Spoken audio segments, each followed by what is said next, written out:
You ready? Finally. Yeah, Or no, it finally caught up with me. I got a the cold. cold, I can tell. I can hear it. So I will call the order of Wilsonville City Council meeting for November 5, 2018 at, 5:03 p.m.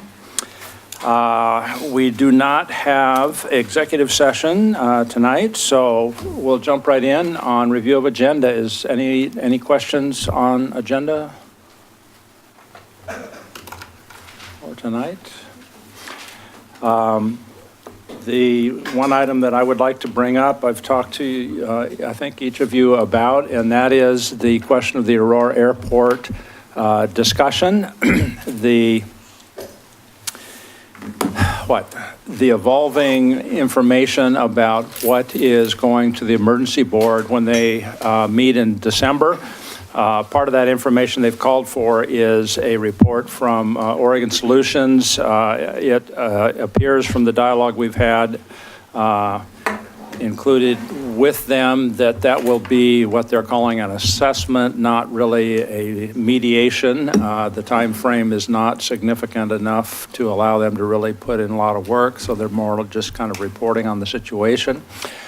It's also clear that there is no plan in place to have a chance for the public at large to participate in the decision going forward. And so the idea that we've had some discussion on, that I've had some discussion on with staff and our observers of the legislature is that Wilsonville would be in a position to hold a hearing on the question of what should happen at the Aurora Airport. And it really is probably up to us if we think the public should have a chance to have their say in a public format. So the proposal that I am bringing forward is that we hold a hearing formally in Wilsonville. It would be a separate meeting night from a council meeting, probably the last weekend of November. That date is kind of driven by the fact the emergency board meets I think it's the second week of December.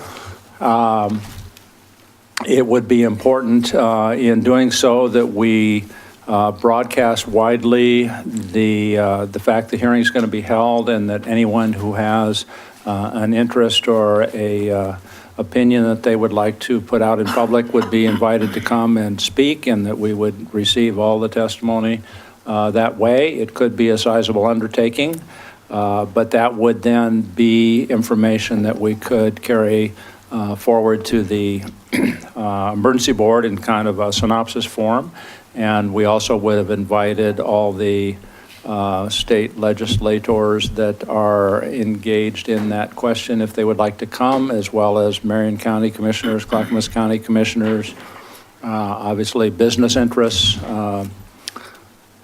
people that work at the airport or have business interests there, people that live around the airport or around Wilsonville, anywhere, the farming interest in that area. I mean, so we need to, if we do this, cover the entire spectrum and be willing to hear from everybody that feels like they'd like to have input into it. So staff has indicated they can do this. It is a short time frame, but we don't have too much option. I think it's very possibly likely that the emergency board will make a decision on applying for funds to do the airport expansion at their December meeting. And so if we wish to have a chance for the public to weigh in and be part of the process, I think it would have to happen on this timetable.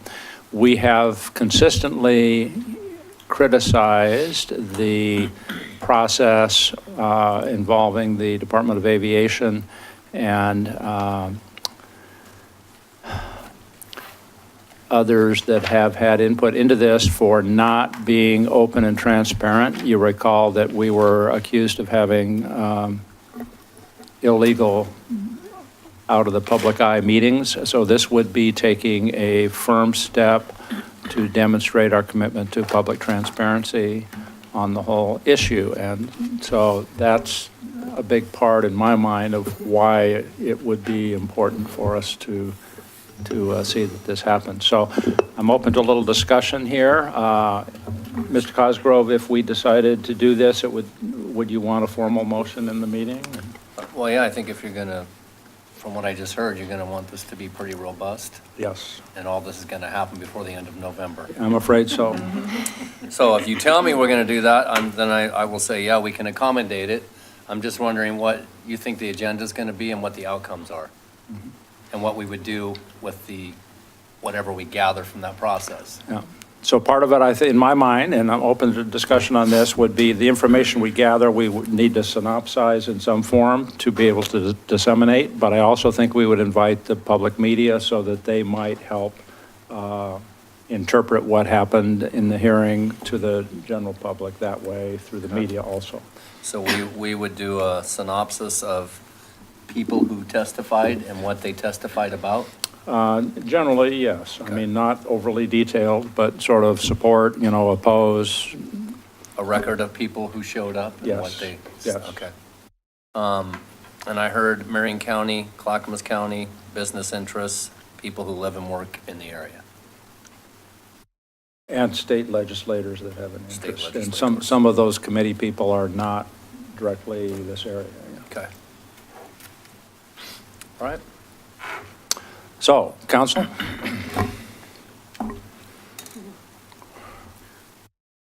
Councilor Starr? Let me finish chewing. I don't disagree with what you said, but I would just want to make sure that we're clear on what you didn't say. So we never had any meetings talking about this in private or anything like that, which we've been accused of. So having this meeting isn't to It's not bring to light something that No. already happened. It never happened in the first place. Absolutely true. So I just want to make sure that we're on the record saying that it never happened. And whether you're for or against any kind of growth of the airport or dollars sunk into the airport, that's not necessarily, well, this is the platform to be able to allow people to speak. Our issue was when we wanted to have our chance to speak, we never got our chance to speak. They declined to include us in the intergovernmental agreement as that process occurred in planning. And so this is not in our area. It's not in our town. It's not in our county, but it is in our area.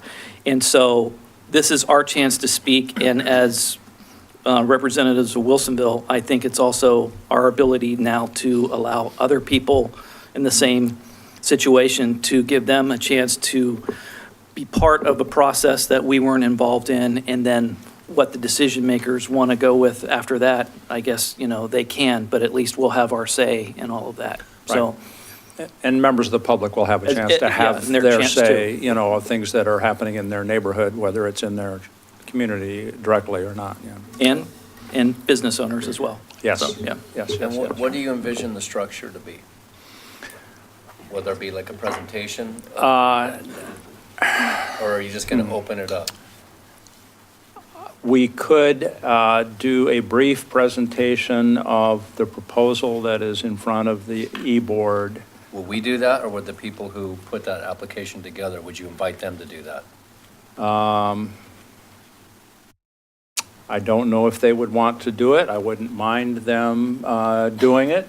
I think that if they think we're serious, they might feel it important to do so, and I think they would be the right people. If they decline to do so, then I think we should try to sort of set the framework of why we're holding the hearing and what is being proposed. Specific to the grant application, not the more, it's more of a micro and less of a macro.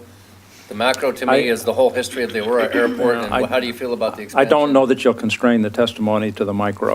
Okay. I Well, think but it's from a- likely that you'll, Well, I'm just trying to figure out what it is we're presenting to people, what we're asking them to do, and then what we're going to do with it. Those are the three big things for a town hall summit kind of thing. yeah.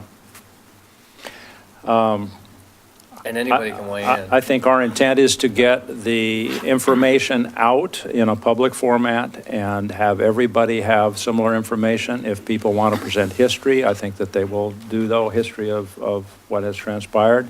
I think that our intent would be to convey to the Emergency Board and the Department of Aviation how the public feels about their proposal on the table at this time to apply for $37 million in funds to do this expansion.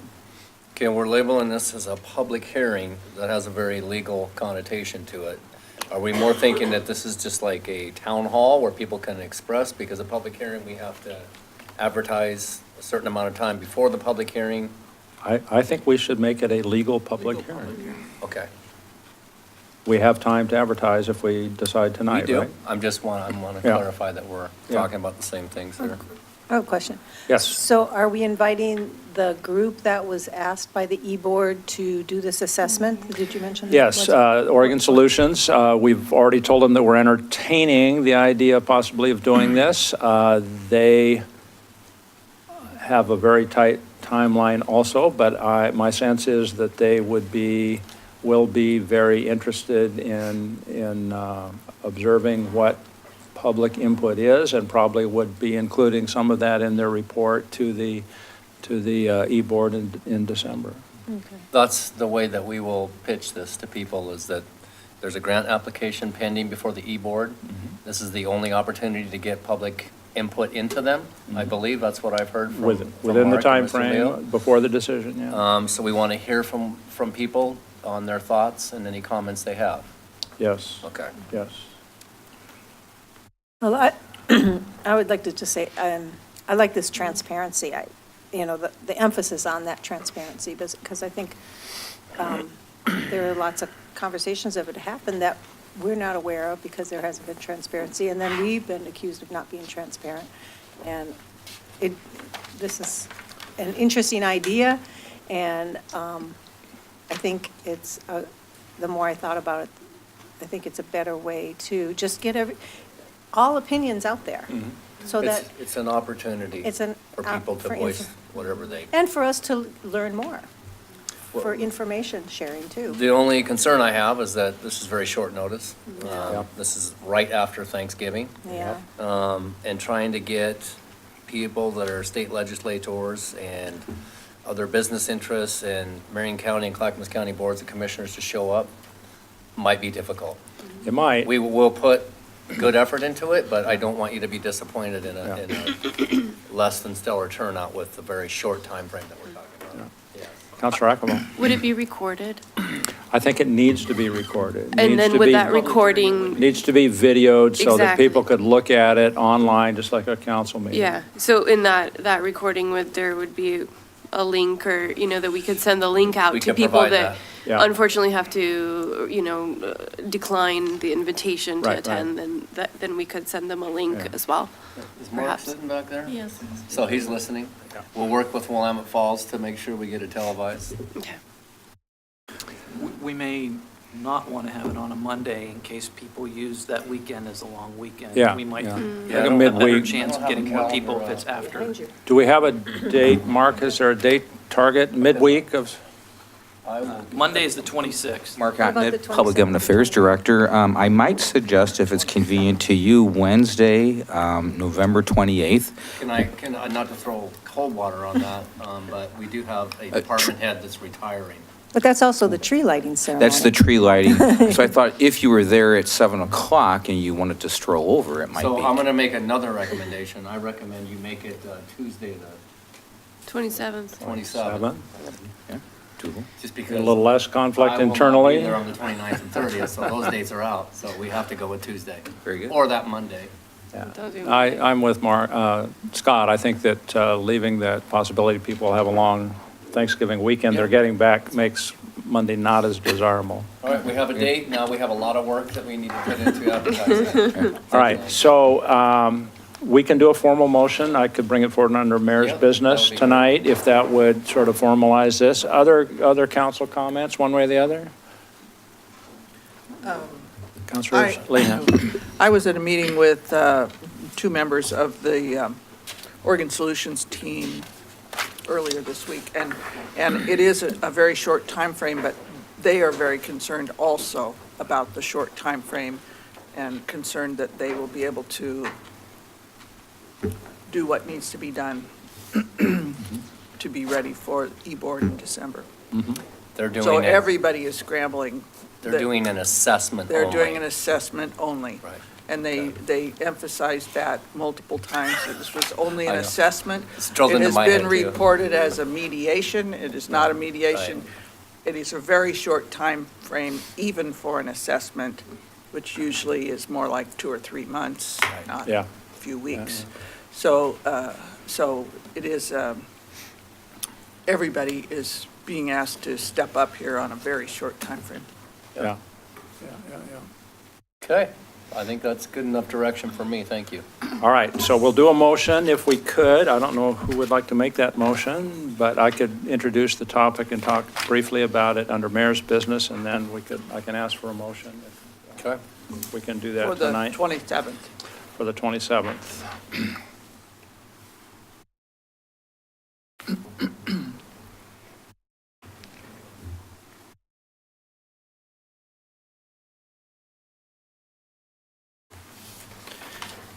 All right, Okay. Counselor concerns? Anybody have a topic beyond? Counselor Where are Starr? we with that crosswalk on Wilsonville Road, west side. where are we at with the crosswalk on Wilsonville Road, west side? December. Zach knows. I know. Zach Weigel. Law of the chair. We are just finishing up the design for that crosswalk and should be getting quotes for the construction here in the next few weeks. Okay. Thank you. So we're still looking at construction this straight on, or? Yeah, we're going to try, well, depending on how the costs come in, we are going to try and move forward with construction even during the winter. So a lot of that work can be done And there. if it's more than the allotted budget, we would come to council and ask for a supplemental budget. Right. Okay. So Wilsonville had another traffic In fatality. the Fred Meyer parking lot, correct? On the Fred Meyer parking lot. It's always disheartening, but we know that darker, rainier nights are dangerous for Upon people, us. I guess. Just And- keep repeating Yeah. the be safe, be seen mantra. Never assume that a car sees you. and That's right. And Wear bright colors. dark wear and on dark nights just does Doesn't not work. do it. You know? Yeah, the one thing that could, if the construction costs come back over $100,000, then we'll have to do a formal bid process. So that takes additional time, but we'll let you know what's happening with that. Okay, thank you. All right, so if no one else has any urgent concern, I'm not seeing any, why don't we jump forward into our work session items, of which we have quite a volume here, starting with the 5G technology discussion. Yay. Good evening, Mayor Knapp, City Councilors. I'm Chris Namsu, the city's planning director. And with me this evening is Jonathan Kramer with Telecom Law Firm. You might recall Mr. Kramer from a couple of years ago when he helped us with a rewrite of our telecommunications ordinance to address what was at the time the deployment of 5G technology. I'll call it version 1, perhaps. Okay. And so Jonathan is back today because there are now new Federal Communication Commission regulations that are applying to a wide variety of circumstances, including some of the aesthetic standards that the city had put into place, some of the fee structures that we had put into place. And he's got a pretty robust presentation that he will walk you through this evening. Jonathan has extensive experience in this field. He's an engineering expert. He comes from the telecom background, and he understands this technology at a very, very high level, and he's also an attorney. So he's a very unique individual to advise us on these matters, and we appreciate you being here tonight, Jonathan, and feel free to take the presentation and run with it, because I know you've got a lot of slides and images, and I think the council will have some good questions for us as well. And just one other quick comment before Jonathan gets started. Jonathan is also representing the League of Oregon Cities in their litigation against this, and he'll talk a little bit more about that. He also is representing, or his firm is representing Beaverton and Lake Oswego and doing some of the similar things that we're doing. we're a step ahead because we've already done it a couple years ago. So we've got a little tweaking to do, but we're better off than most. And we've got a tight time frame because January 14th, I think, is the date that we've got to be all hands on deck with our forms and applications. Mr. Mayor, Councilors, Jonathan Kramer, it's a pleasure to be back. I'm setting my watch in front of me because Barbara has given me a very specific time frame, recognizing that you have a lot on the agenda tonight, but I've got a lot to share with you. And this is stuff that is going to impact Wilsonville for roughly 40 years. That's probably a fairly good guess. I'll have a number of pictures throughout the lecture, mostly towards the back, but I'll start with one here. This is a small cell in Boston, Illinois. This is fairly typical of what's going in now. I don't need to talk about this. You've seen it before, so I'm going to get right into it. At the end of September, the FCC issued an order. It wasn't part of a rulemaking. It was simply a declaratory order in which they came up with new rules that go into effect, as Barbara said, on January 14th. And these get to do with small wireless facilities. We no longer have small cells. We have a new term, small wireless facilities, which I call it SWIFers. Just seems to be a little bit easier. Took that name. And over the next few slides, I'm going to talk about what it actually means and some of the impacts, and then I'll tell you a little bit more about how it will probably impact Wilsonville. Broad preemption for small wireless facilities is, in other words, we have very little to do with it, and we have even less time to do very little with. I'll get to that. It really, I call it obliterating the regulatory and proprietary distinction. In other words, you own your light standards. The FCC has decided how much you can charge for rent. And guess what? It's not market rate. We have shorter shot clocks now. When dinosaurs ruled the earth in August, we had 3 shot clocks. Now we have 5. And how they are applied fundamentally changes. And the FCC has also told us that in their prudential wisdom, we charge the wireless companies too much.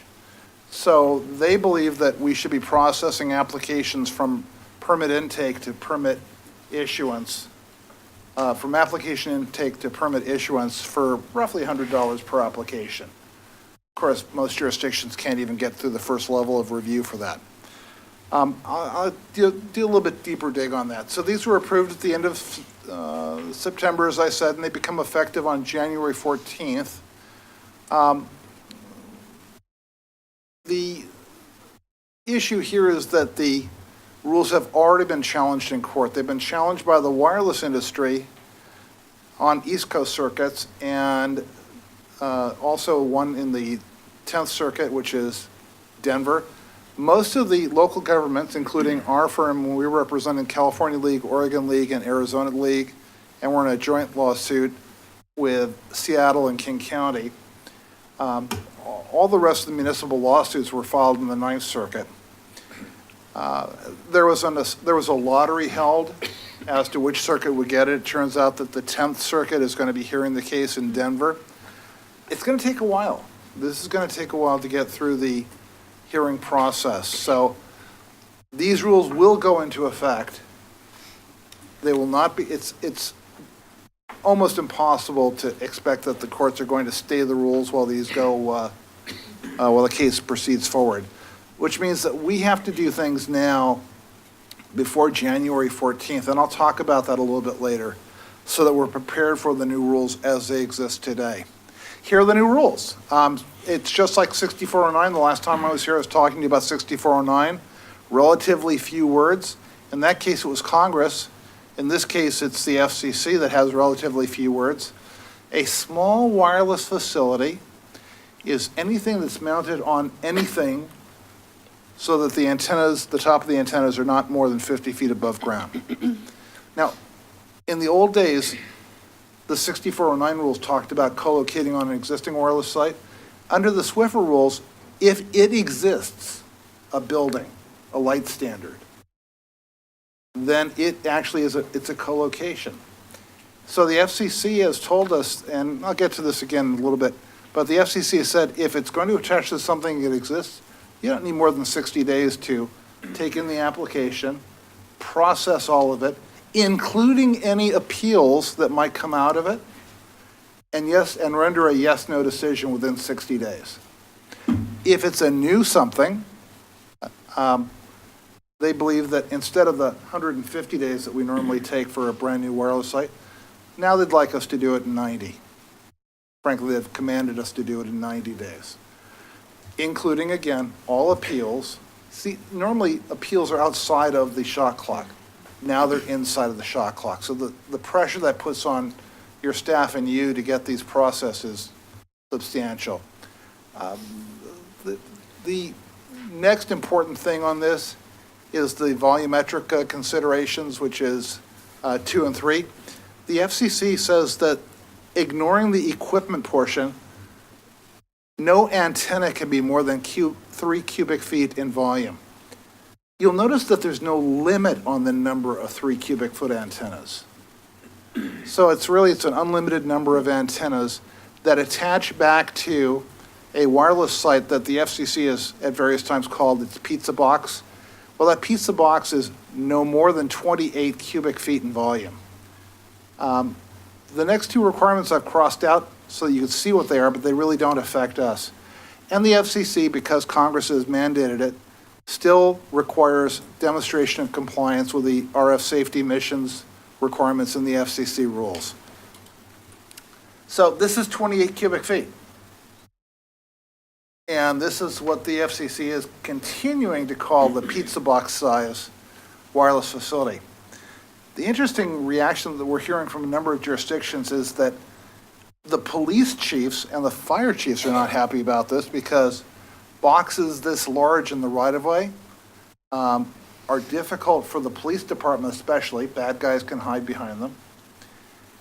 And when we get to the number of these boxes, you'll understand a little bit more about the police chief's concerns. Fire chief's concerns are just new volume of electronic equipment in the right-of-way. So that's the size of a small wireless facility, the maximum size of a small wireless facility. I'll have pictures later to kind of frame what we're actually seeing out in the area. Already talked about the fact that the antennas are not counted in terms of numerically. As an interesting note, a typical 8-foot tall panel antenna, which is common today, is actually less than 3 cubic feet in volume. So you should be expecting small cells will have 8-foot tall antennas. That's an example of an 8-foot tall antenna mounted on the side of a building. So it's not the small ones anymore. So an unlimited number of that size of antenna would be permissible under the SWIFR rules. Counselor, do you have a question? Yeah, just to understand. So they can do this because I'm assuming private owners will say, hey, I'm happy to rent the space on the side of my building to make this happen. Is that correct? That's correct, And then in as far part. as a public building, There you go. what happens there? Well, that's a good question because the FCC didn't actually say that we have to make our buildings available. But if we do, then for as many attachments as go into the site, all the boxes, all the cable trays, our rental rate is presumably not excessive if it doesn't exceed $270 per year.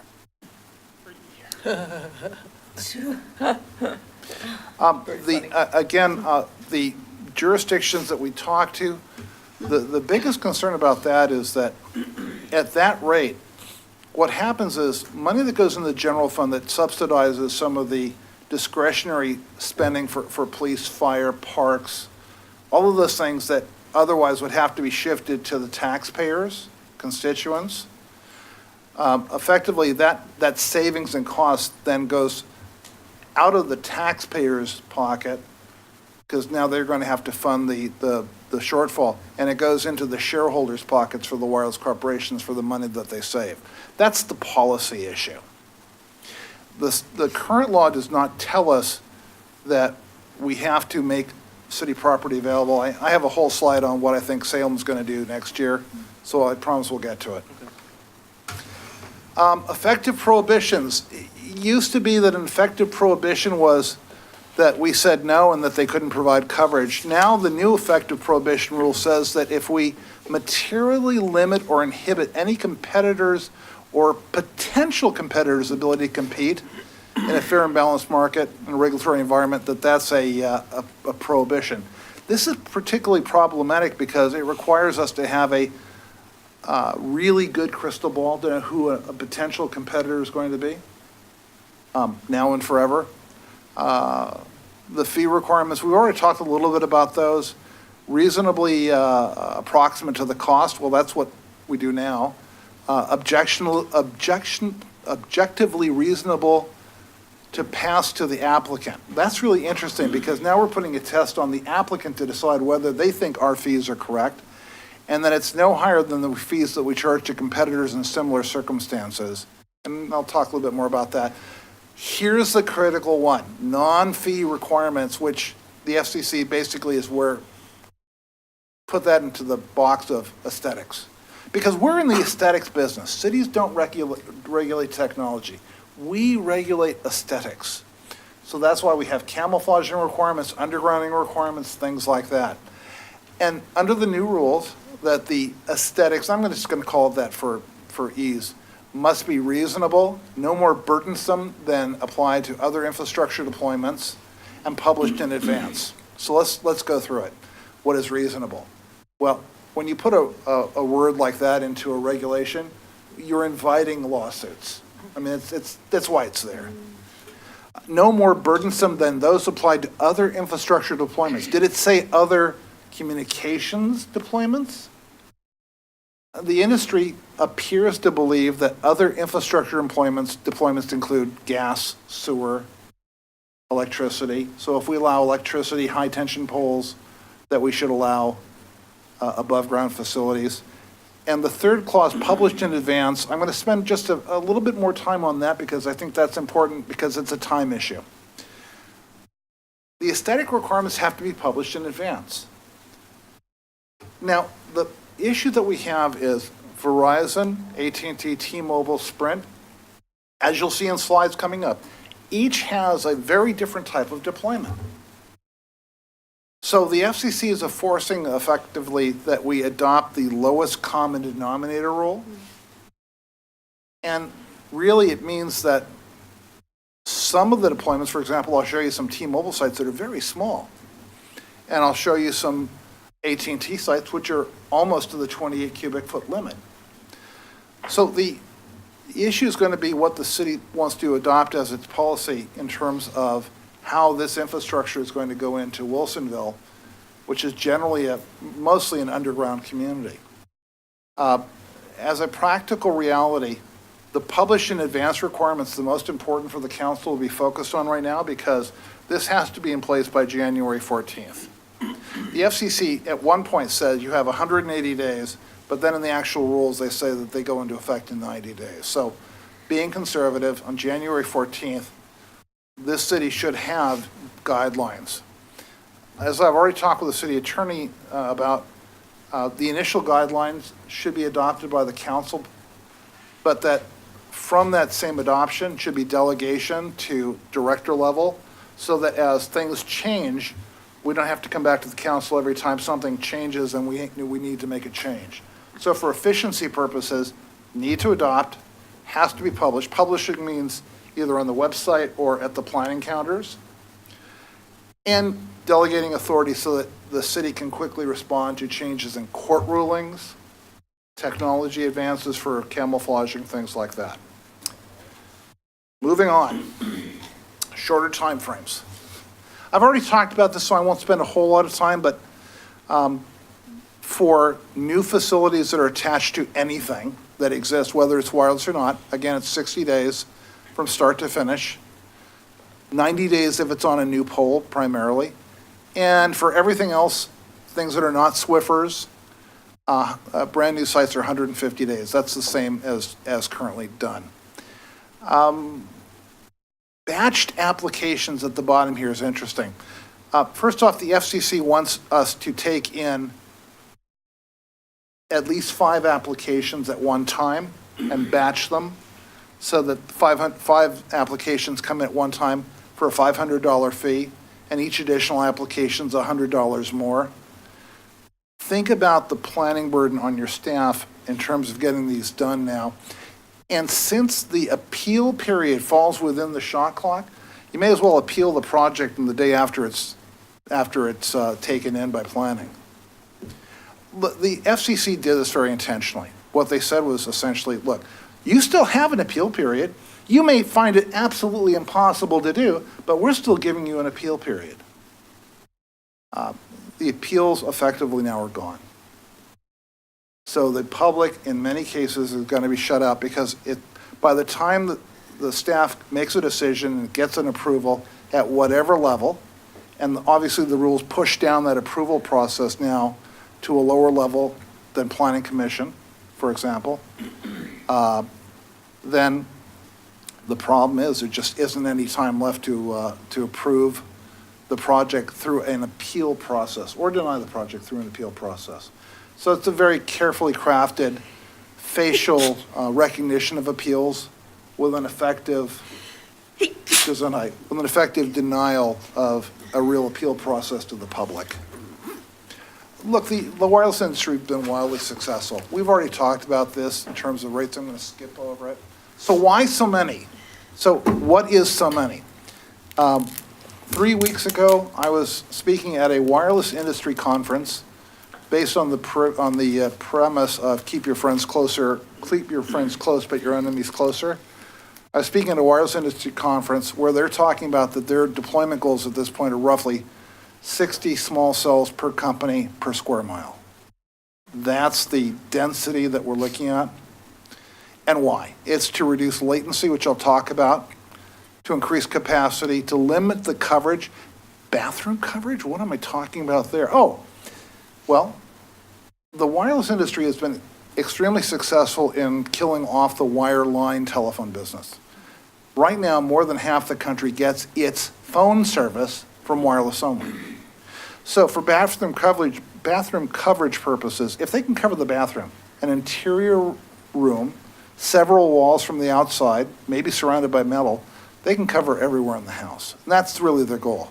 Fixed wireless, that's the next thing that you will be hearing about, which is instead of having a cable connection or a telephone connection for home internet use, it'll be off of a new antenna called a fixed wireless antenna that'll connect to cell sites. So that's a lot of uses.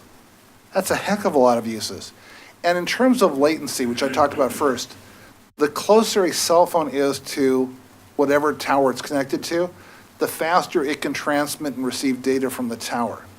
And this is just a visual indication of why so many sites will cover such small areas.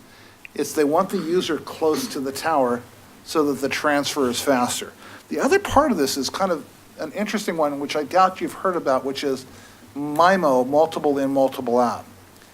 Part of the new deployment at the 5G level is to transmit data to and from customers on multiple bands at the same time, thereby bonding the bandwidth and increasing the amount of information they can send and receive from the users at the same time. That's really 5G, just as a general discussion, 5G is not a super new something. It's just a faster way of sending ones and zeros to the users, and that's really what it is. So all of the applications that require 5G that don't exist yet are based on the premise that if you can transfer more data to the users, it's good. The latest industry estimate I saw from driverless cars is that they're using roughly a terabit of data per day, which is just staggering amount of data. So that's why 5G is faster. It's not newer something. It's just faster what we already have. What about Wilsonville? Well, you've got 7.21 square miles of land here, and you've got 4 national carriers, T-Mobile, Sprint, Verizon, AT&T. But I want to be conservative in my estimate here. So let's assume that they only build small cells in 5 square miles of the city, and that they only build at 30 small cells per square mile. That's still 600 new cell sites in Wilsonville over the next roughly 5 years. And all of these cell sites require connections back to the switching center. Industry's estimate right now is 8 8 miles of fiber in every square mile of land served. So that's a pretty conservative estimate of what's coming down the path. And that's why the decisions that are being made by this council on these issues will have such a lasting impact on the look and feel of Wilsonville going forward for 40-plus years. A lot of roads being dug up and sidewalks being dug up. I typically refer to it as the cloud of dust over a community. Because yes, they are going to be digging up, and from a road standpoint, what it means is that presumably you have a repaving schedule, and that you have it's very common for jurisdictions to have a moratorium on cutting into newly paved areas. What it's going to require is that since denying them the ability to cut the road would presumably be a prohibition, you're going to have regulations that say if you cut any portion of the street segment, you're going to have to repave from street to street. Because that's normally how paving is done. So paving rules will have to be adjusted as well. Because, again, the FCC rules cross over all of the planning, cross over all the public works jurisdictional issues, and we have to be thinking at the level of, what about this? Directional boring, if you're going to cut, then paving from street to street. More street cut moratoriums are for this single area of carve out at federal level, their history.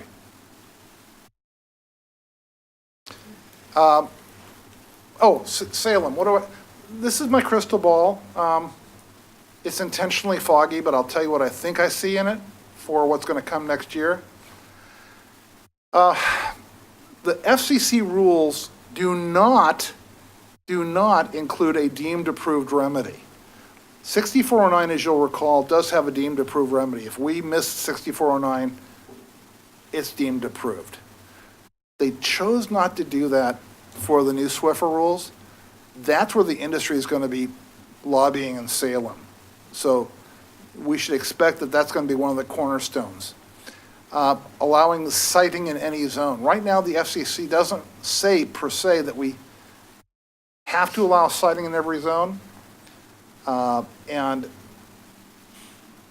arguably, it will be a prohibition if we don't. But I think there's going to be clarification at the state capitol level on that.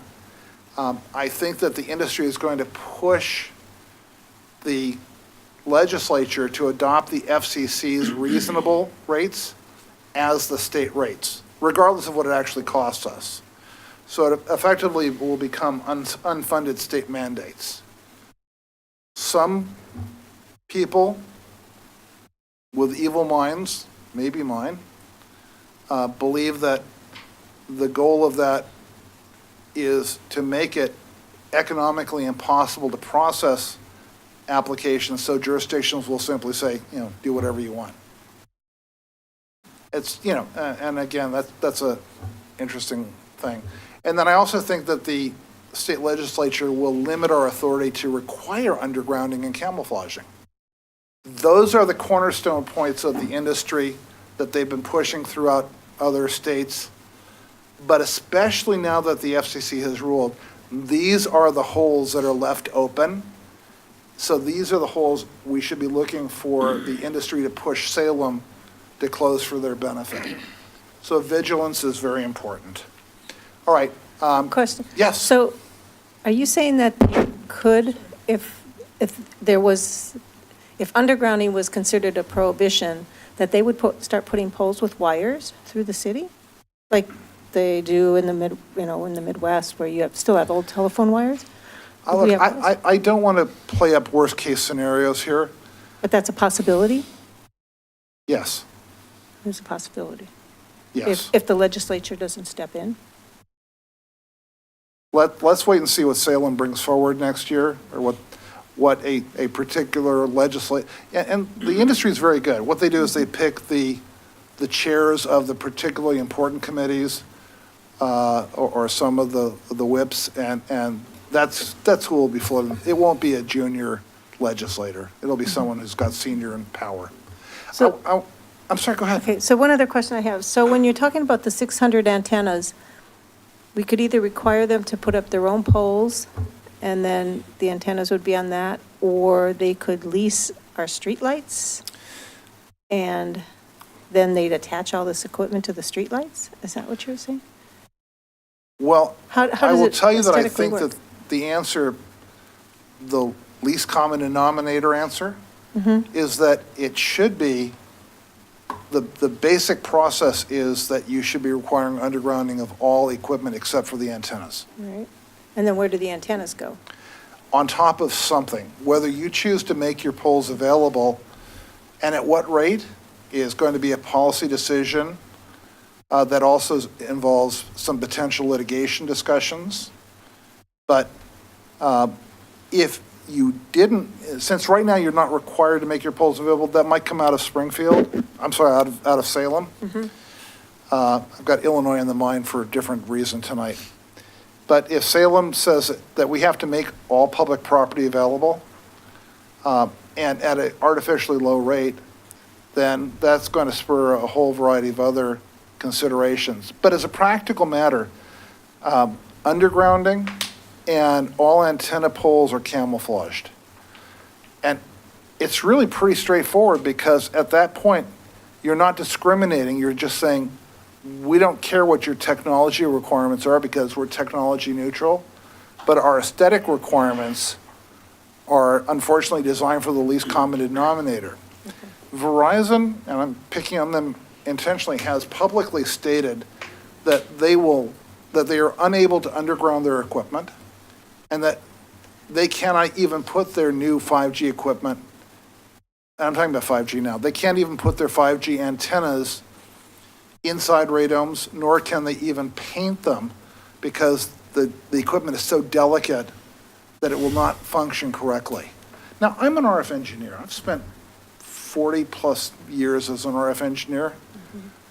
And I know when it's snowing, and I know when I'm getting snowed on. But these are the issues where if we follow the FCC's rules to the letter, then we treat everybody equally, and AT&T can camouflage their antennas. T-Mobile does it, everybody else does it. We're going to have to do, realistically, a tough love approach and say, these are our standards. And if you can't fit within them, you're responsible for the technology, we're responsible, delegated by Congress, on the aesthetics. And by golly, now that the FCC says that we can't discriminate, well, when you add 1 + 2 + 3, you still get 6. And 6 ends up being undergrounding and camouflage poles. Okay, thank you. You're welcome. I'll end up here. I'm actually doing pretty good on time. I'm going to keep Barbara happy, leaving time for more questions. Just some pictures to show you examples of what's being deployed today. This is a fairly typical type of pole top deployment with the equipment on the side there and then the antenna at the top. This is an interesting one. You can see the antenna up there on the pole. This is in Palo Alto, by the way. And you can all see where the equipment's located, correct? Right? It's in the mailbox. That's why the mailbox has vents on top of it. But that was an interesting type of attempt to camouflage without undergrounding. T-Mobile, through Crown Castle, is doing some really interesting, very small cell deployments. The pictures are the same, it's just one's a close-up. And that's actually 2 entire cell sites, one on top of the other, on top of a light standard. So is it possible to do truly small wireless facilities? Sure. And as another example of that, here's the same equipment that's mounted on a pole-to-pole line. And Councilor Stevens, I think you asked the question about would they be putting up new wires? Yeah. The answer is yes. That black cable that it's suspended off of, let me point to it if I can. Yeah. This black cable is fiber optic and power. So the power for this site comes in over this cable. But for the vast majority of the civilians out there, we call them constituents. This kind of looks like cable TV equipment. Very similar to cable TV equipment. Is So this, That's a new wire that they've. that's a new wire that they put in for it. And under the FCC rules, that's perfectly permissible. This is the same type of deployment, but the reason I'm showing you this is that instead of having one meter box per site, this power supply and meter serves, serves, well, I know at the time I took this picture, it was only serving 4 sites, but it serves multiple sites. And the advantage to this is that we can pick where this goes, so it's on a road face that is less impactful to the residents.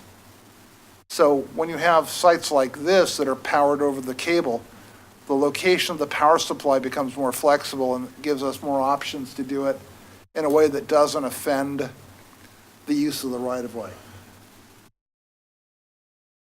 Here's another example of the same type of power supply that's mounted on a pole. Note, this is really interesting, note that all this equipment is mounted on a bracket standing off from the pole. So it actually increases the volume, the width of the pole effectively. It's not the best solution. Some other examples, and this is actually fairly old installations, which would fall under the Swiffer rules now, where the radio is mounted on top of a replacement pole for a street sign. Another example on a local street light that exists, that's the street lights that used in that particular city, and the antennas and the radio were retrofit to it. Here's a pole that was put in just for the purpose of wireless. I think most people would not call that particularly attractive. And I want to ask the question, I'm going to ask the council a rhetorical question. Have we learned nothing from 150 years of wood poles? Have we learned nothing from that? Mobility, put up a brand new pole, and solely for their purpose, and you can see the flying conduits, the standoff brackets, the small antenna at the top. And again, the same question, have we learned nothing from 150 years of wood poles? This type of deployment with the antenna at the top, for reasons that are military, it's called a bayonet mount antenna. Where they come up with these terms just boggles the mind. And yet we have small antenna installations. Yes, Mr. Mayor? Could we could we say no wood poles? Blanket? If it's a wood pole for their purpose only, it would fall under our camouflaging, our aesthetic rules. If it's an existing wood pole, probably not. Has anyone taken the 28 feet and laid it down instead of standing it up? Well, gosh, let's look at this slide, shall we? So the antenna is right here, and where's the equipment? Where's the 28-foot stuff? Masthead? I'm sorry? Is it in the masthead? No. See that little fire hydrant right there? Yeah. See that vault right there? Oh, it's underground. That's a flush to grade vault. So, yes, can it be done? Yes. Is it done? Yes. The argument now is, there are 2 arguments. Number 1 is that they can't figure out how to keep water out of vaults. And number 2, and this is really an interesting policy issue, is that they say that it will void their warranty, their equipment warranty. Now, I have a very small violin that I pull out to play when I hear that, because we're not in the business of ensuring warranty compliance. We're in the aesthetic business, so I'm just saying that when you hear the argument, pull out your small violins and say, your problem, not ours. On the street paving requirement, that would have to apply to other users, not just wireless?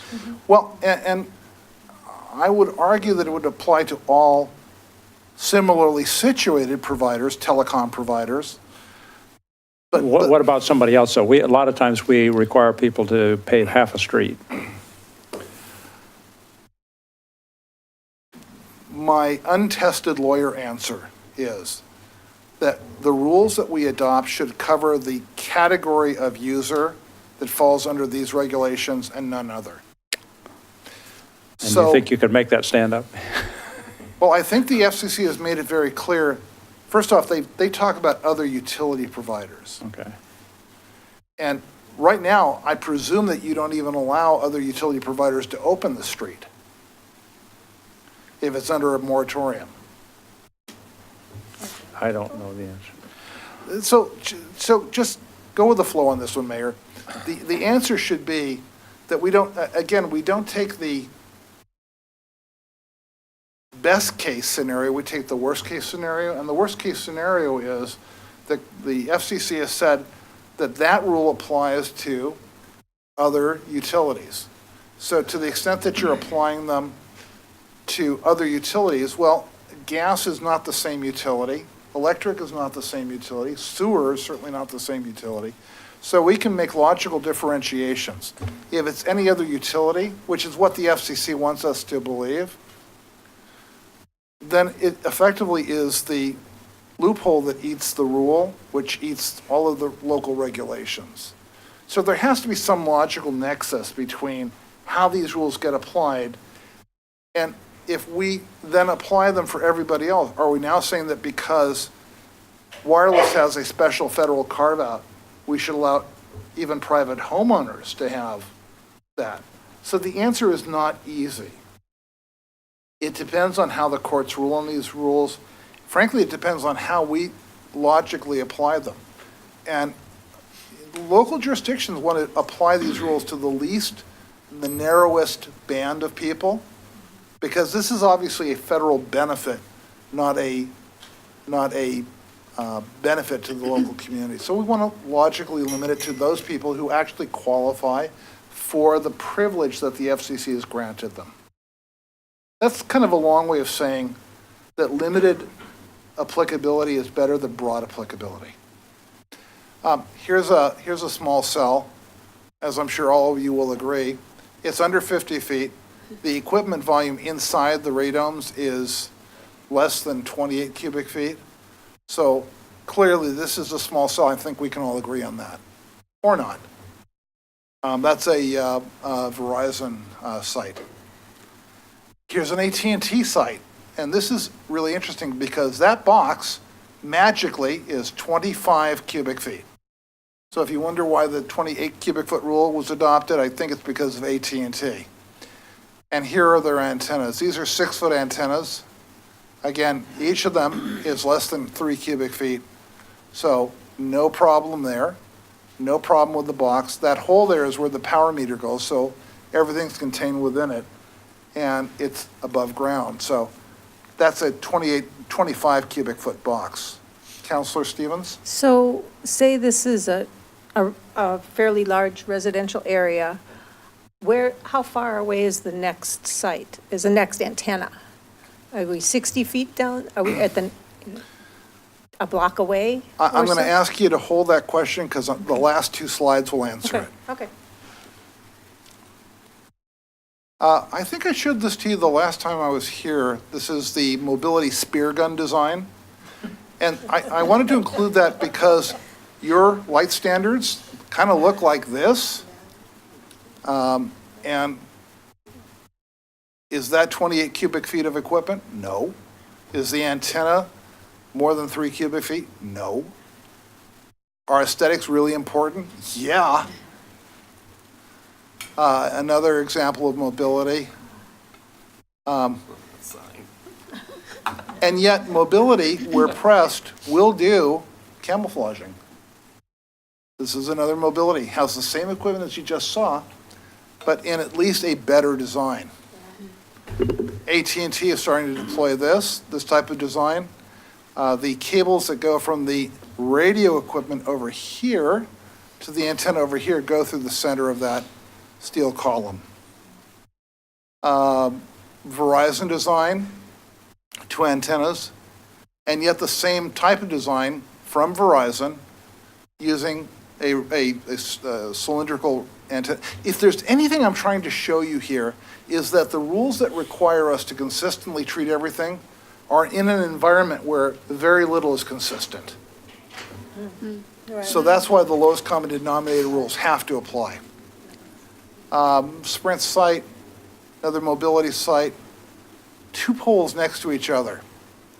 This actually raises some RF safety issues, but this is what we really want to avoid to the maximum extent, is 2 poles side by side.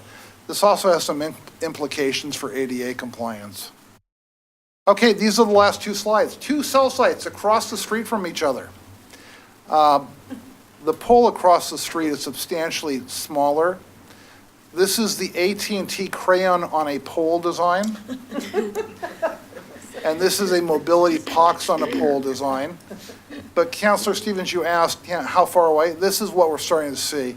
And the last slide is, here's an AT&T crayon on a pole design and a T-Mobile strand design. So block by block deployment, multiple sites per block, is what we will expect. This is what we're seeing in metro areas now. And who cares about that? How much Questions? coverage does one small site give a neighborhood? Like one provider? 500, 700 feet, roughly, So from the they'll be as antenna. ubiquitous as fire hydrants then? Actually, more ubiquitous, because we More. don't have 4 fire hydrants per block. Okay. Council, have I made your evening? Look, what's going to happen now is the city attorney is going to be bringing some things to you to consider that have to get approved before January 14th. I mean, they just have to. And that's so that and the reason it's so important is because we don't want to have a gap between our aesthetic rules and the implementation of the FCC rules. So don't be surprised when she hammers you on this stuff. I'm hammering her, and hammering goes downhill, so congratulations. Just expect it. But if there's anything I hope that you've learned from tonight, That's what I'm asking. nothing is standard, and therefore standard rules have to apply, which is completely crazy. But when we talk about adopting standards for the lowest common denominator, now you understand why we have to do that, and why these rules have to be in place, even though the industry says, well, we're not, the FCC said 180 days, so we're not going to press the issue. Yeah, let's keep our fingers crossed. No. Let's have the rules in place. And the rules that have to go into place are actually relatively simple. I mean, we're not talking about a full rewrite yet of the ordinance. That should logically wait to see what happens in Springfield. I've still got Illinois on the mind. I We know what apologize. you meant. Salem. But there are going to be some steps along the way, and these steps are forced upon the city by the FCC. And we'll see whether Salem, someone got it right, causes us to do a big push. So some small but important steps now. One of the things that you're going to see is a set of rules to be adopted that say, if a project is approved by operation of law, these conditions automatically attach. And frankly, that's out of respect for your planners and public works people, because the reality is some of these are going to slip through. It's the nature of it, and I can tell you the industry is really pushing really hard on these. So we don't want them, as projects fall through the cracks, it happens in every city. It's nothing to do with, I mean, you've got really competent people here, and I really enjoy talking to them. But the reality is that when we've got cities that are getting 90 applications at a time. I mean, it just happens. So we want to put rules into effect that automatically attach conditions, like you will fully camouflage, and these are the standards that you will do. So that if we do have projects that are approved by operation of law, they're approved by operation of law in a way that at least preserves the intent of the council, presuming that that is its intent, to the maximum extent possible. So that's what's coming up between now and January 14th. So when she gets hammering on you, that's why it's so important. So are there other cities that have already have these in place and their councils have passed this across the nation that we can use as a model maybe even, or look at as examples? These rules were adopted a month and a week ago. So right now, we're working with a number of communities. Barbara has asked us for some help here. And of course, But there are communities around the country that are dealing with these issues at the same time that they're also looking at supporting the litigation. The Oregon League has been has always been, I can tell you that because we've worked with the Oregon League a number of times over the years. The Oregon League has taken leadership position in protecting communities' rights, at least on this issue, because that's the only area where we come into contact with them. But they really do care about this stuff. So working through the league is going to be vitally important. Mr. Mayor? Well, Mr. Kramer, not great news, but thank you for bringing it to our attention in the robust way that we can try to position ourselves as strongly as we can. Not my pleasure, that would be a misstatement, but it's a privilege to come back and speak with you again. So with that, I will let you get on to the more important issues of the evening. And Barbara, I kept my time. You were close, though. All right, well, close them. Thanks, folks. All right, thank you. Another reason that we have an in-house legal department too, because we've got to deal with stuff like this. Freaking out. All right, next up, citywide signage and wayfinding, Mr. Namsu. Thank you again, Mayor Knapp. Chris Namsu, Planning Director with the city, and joining me this evening is Mary Stewart with Alta Planning and Design. Mary has been the lead designer and project manager on the citywide signage and wayfinding plan, and we're very pleased to be here this evening to share with you the first draft of that plan document. This is a city council goal, so we're happy to be here this evening to receive your feedback on a number of things. Specifically the destination list, the chapter on implementation, phasing, and sign locations, as well as the preferred final design would all be areas that we would benefit from specific input on. So with no further ado, I'm going to turn it over to Mary to do a presentation. We realize we have 15 minutes to cover the presentation and questions and answers, so we're going to move quickly. So it's going to be really fast. Hold on to your hats. Is this on? There we go. All right. A few folks in the room know that we started this process with meeting with some stakeholders to identify the actual goals of the project. And one of the key things to note from this slide is that identified in that session was that for people walking and biking, we really wanted to keep wayfinding focused on the safest routes, not just any route, but the ones that really provided facilities for people of all ages and abilities. And then for folks navigating by car, there was a strong consensus that it was for visitors more than locals, that it was for people coming to Wilsonville and not knowing their way around to help them understand how to get from point A to point B. We came in, we did our field review, we met with folks, we did a visual identity and mental mapping exercise with those stakeholders. We came back, we did an open house and presented 3 concepts that really came out of that stakeholder input that we received. We did an online version of the open house as well, and I'll have a couple slides here in a second to show you the summary of that. We brought everything back to Planning Commission in October and got some really great feedback.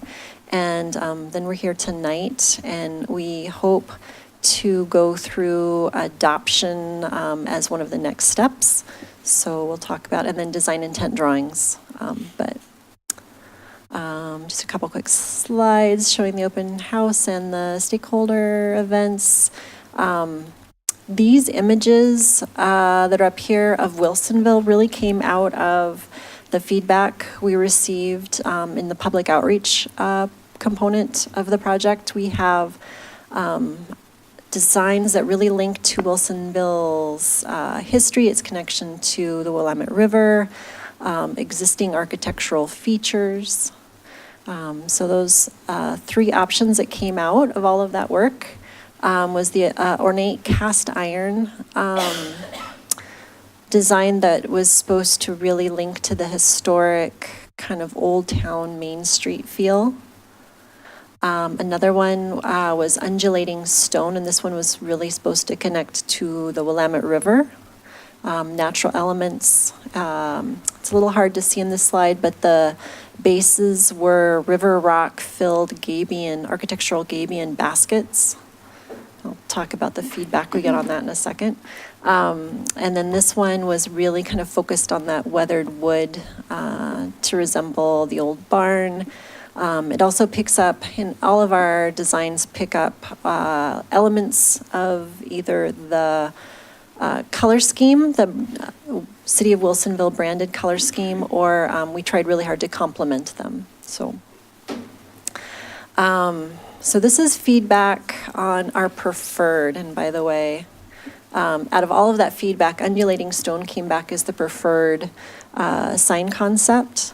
And out of the things folks preferred, they really liked the materials, the shape, the color. We asked them oodles of questions in a bunch of different ways to try to really figure out what we needed to refine going into the preferred design.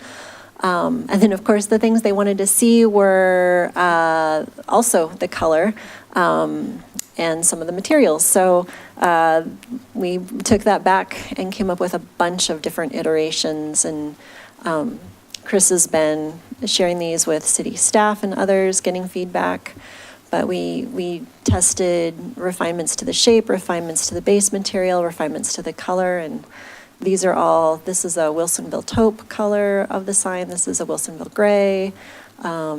This isn't reading quite correctly, but that's a Wilsonville navy. And then we were asked to test a brown, which is not a Wilsonville branded logo or branded color, so that one we just kind of winged it.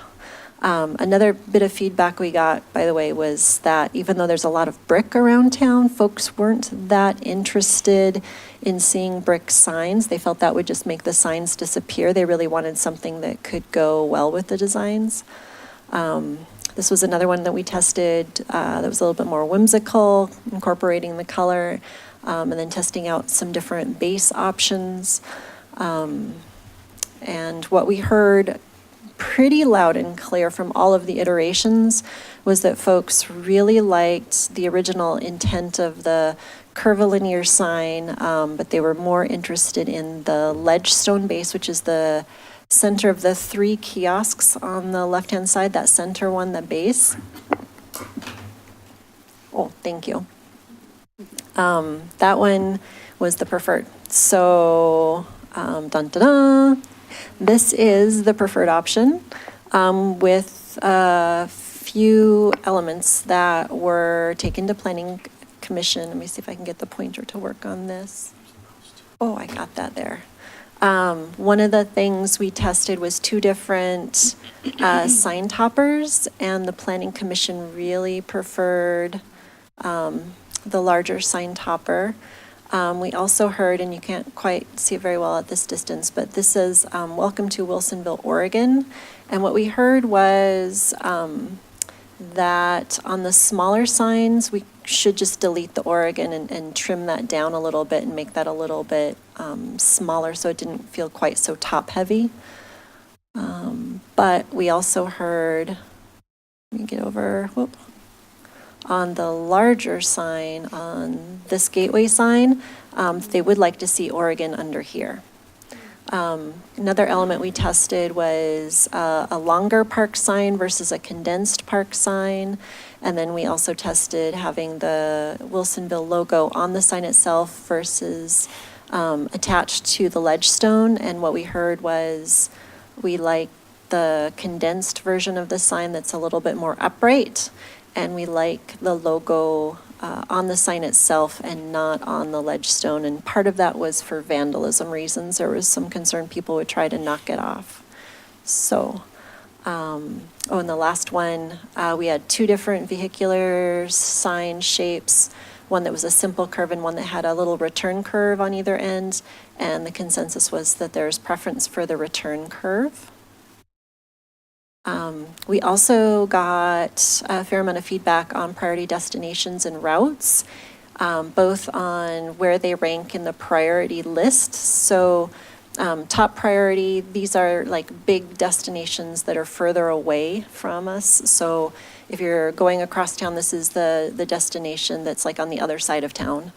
The mid destinations are mid-range, and then the tier 3 or lower destination ones, those are the ones that are specifically going to be in your neighborhood. So we got feedback on things like spelling, abbreviations, and then again, which destination went in which location. And we do have, just to make sure you understand, we have a limited amount of character spaces we can use on wayfinding signs. It's about 14 to 15 characters, and that includes blank spaces. So that's why we end up with like Wilsonville, HS, just to make it fit, physically fit. So the schools are the lowest priority? Because they are typically in the neighborhood that folks live in. And this kind of goes back to, and a lot of the wayfinding logic comes out of signing for our national highway system. So your top destination is the one that's telling you where you're headed. So when you look up at a sign and you're driving or biking and you don't want to stop and read the sign, that top destination tells you essentially if you're heading north or south on I-5. And then the lower destinations, those are the ones that are going to be your exits. So if you think about it like that, let me go back a slide. Whoop, I meant to hit that once. So if a sign has three destination fingerboards, the top one might be Argyle Square.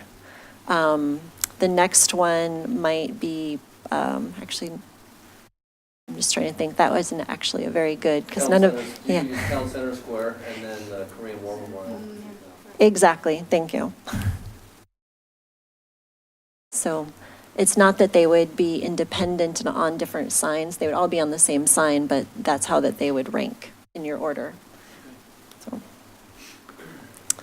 And we developed, these were data-driven, and I've got some odd blank spots in here for some reason.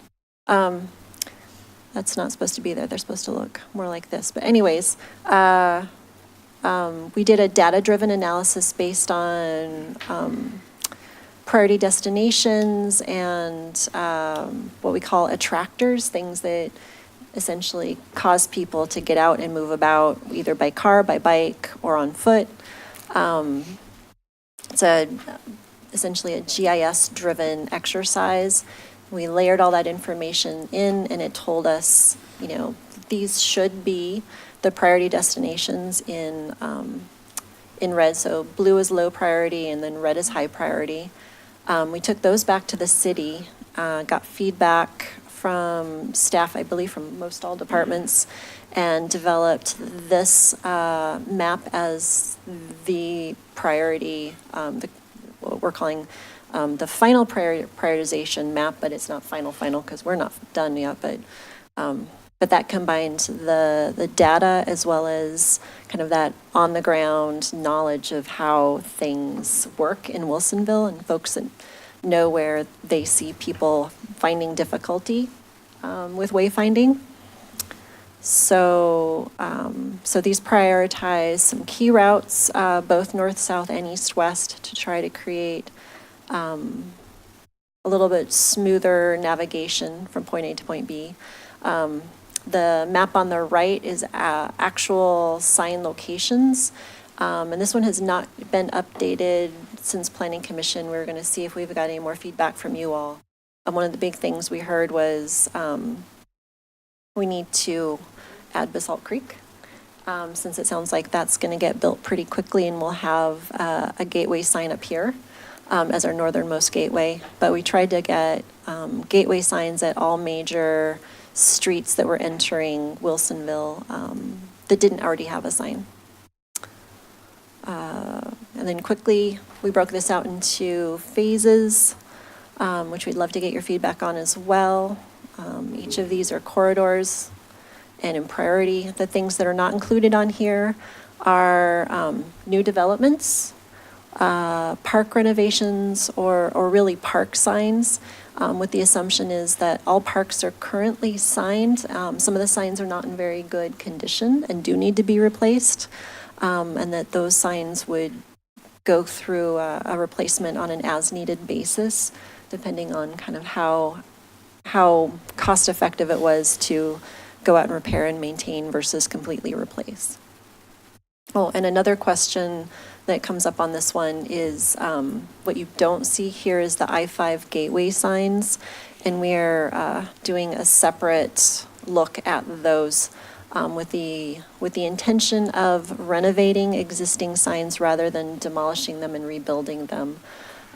Both from a cost and time and permitting standpoint, those seemed like a better idea to renovate them, and we're working with a sign manufacturer who thinks he can do it pretty darn cost effectively, so.